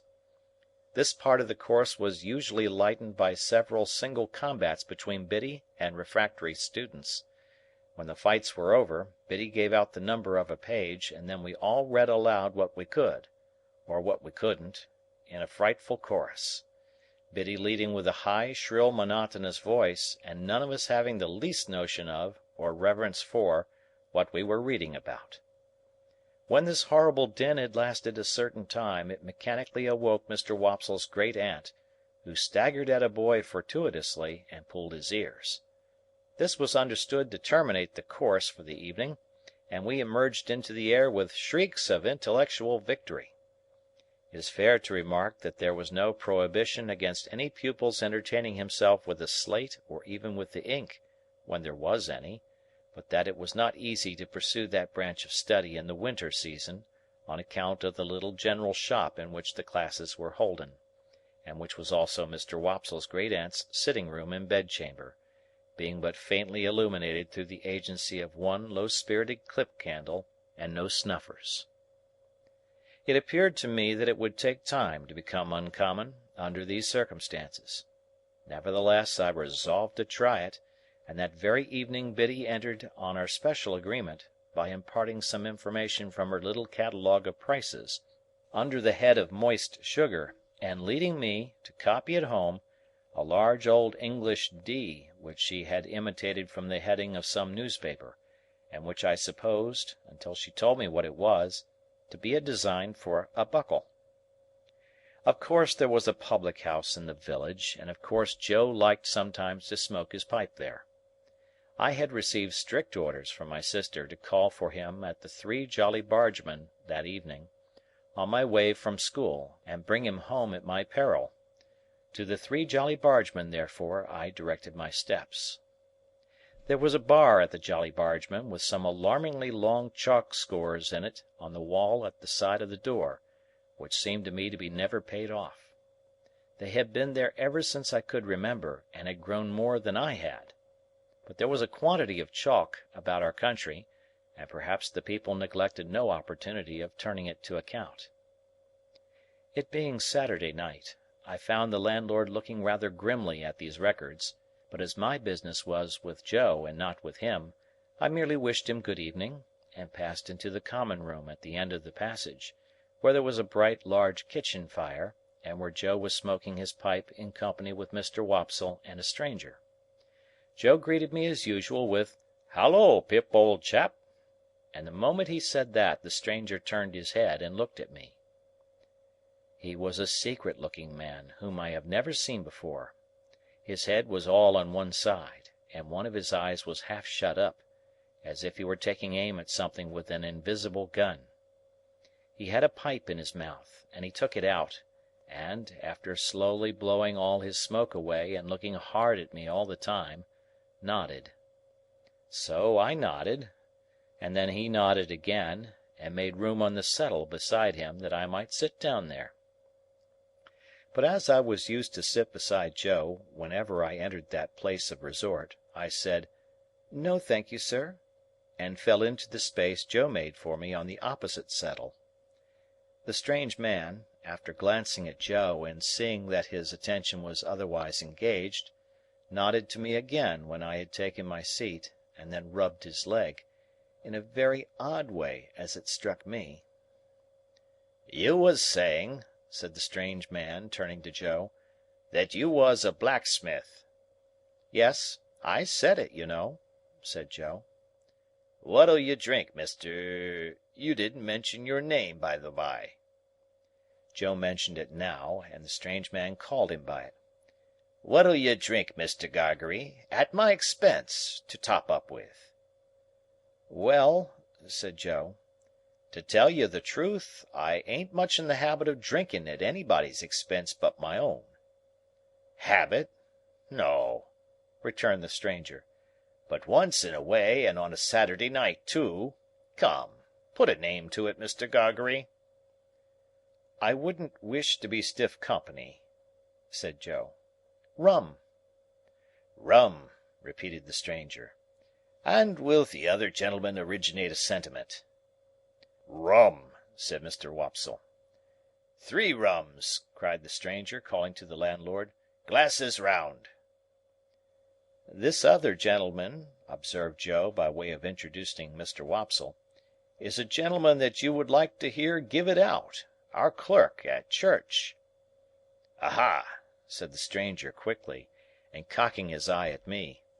"The lonely church, right out on the marshes, with graves round it." "That's it," said Joe. The stranger, with a comfortable kind of grunt over his pipe, put his legs up on the settle that he had to himself.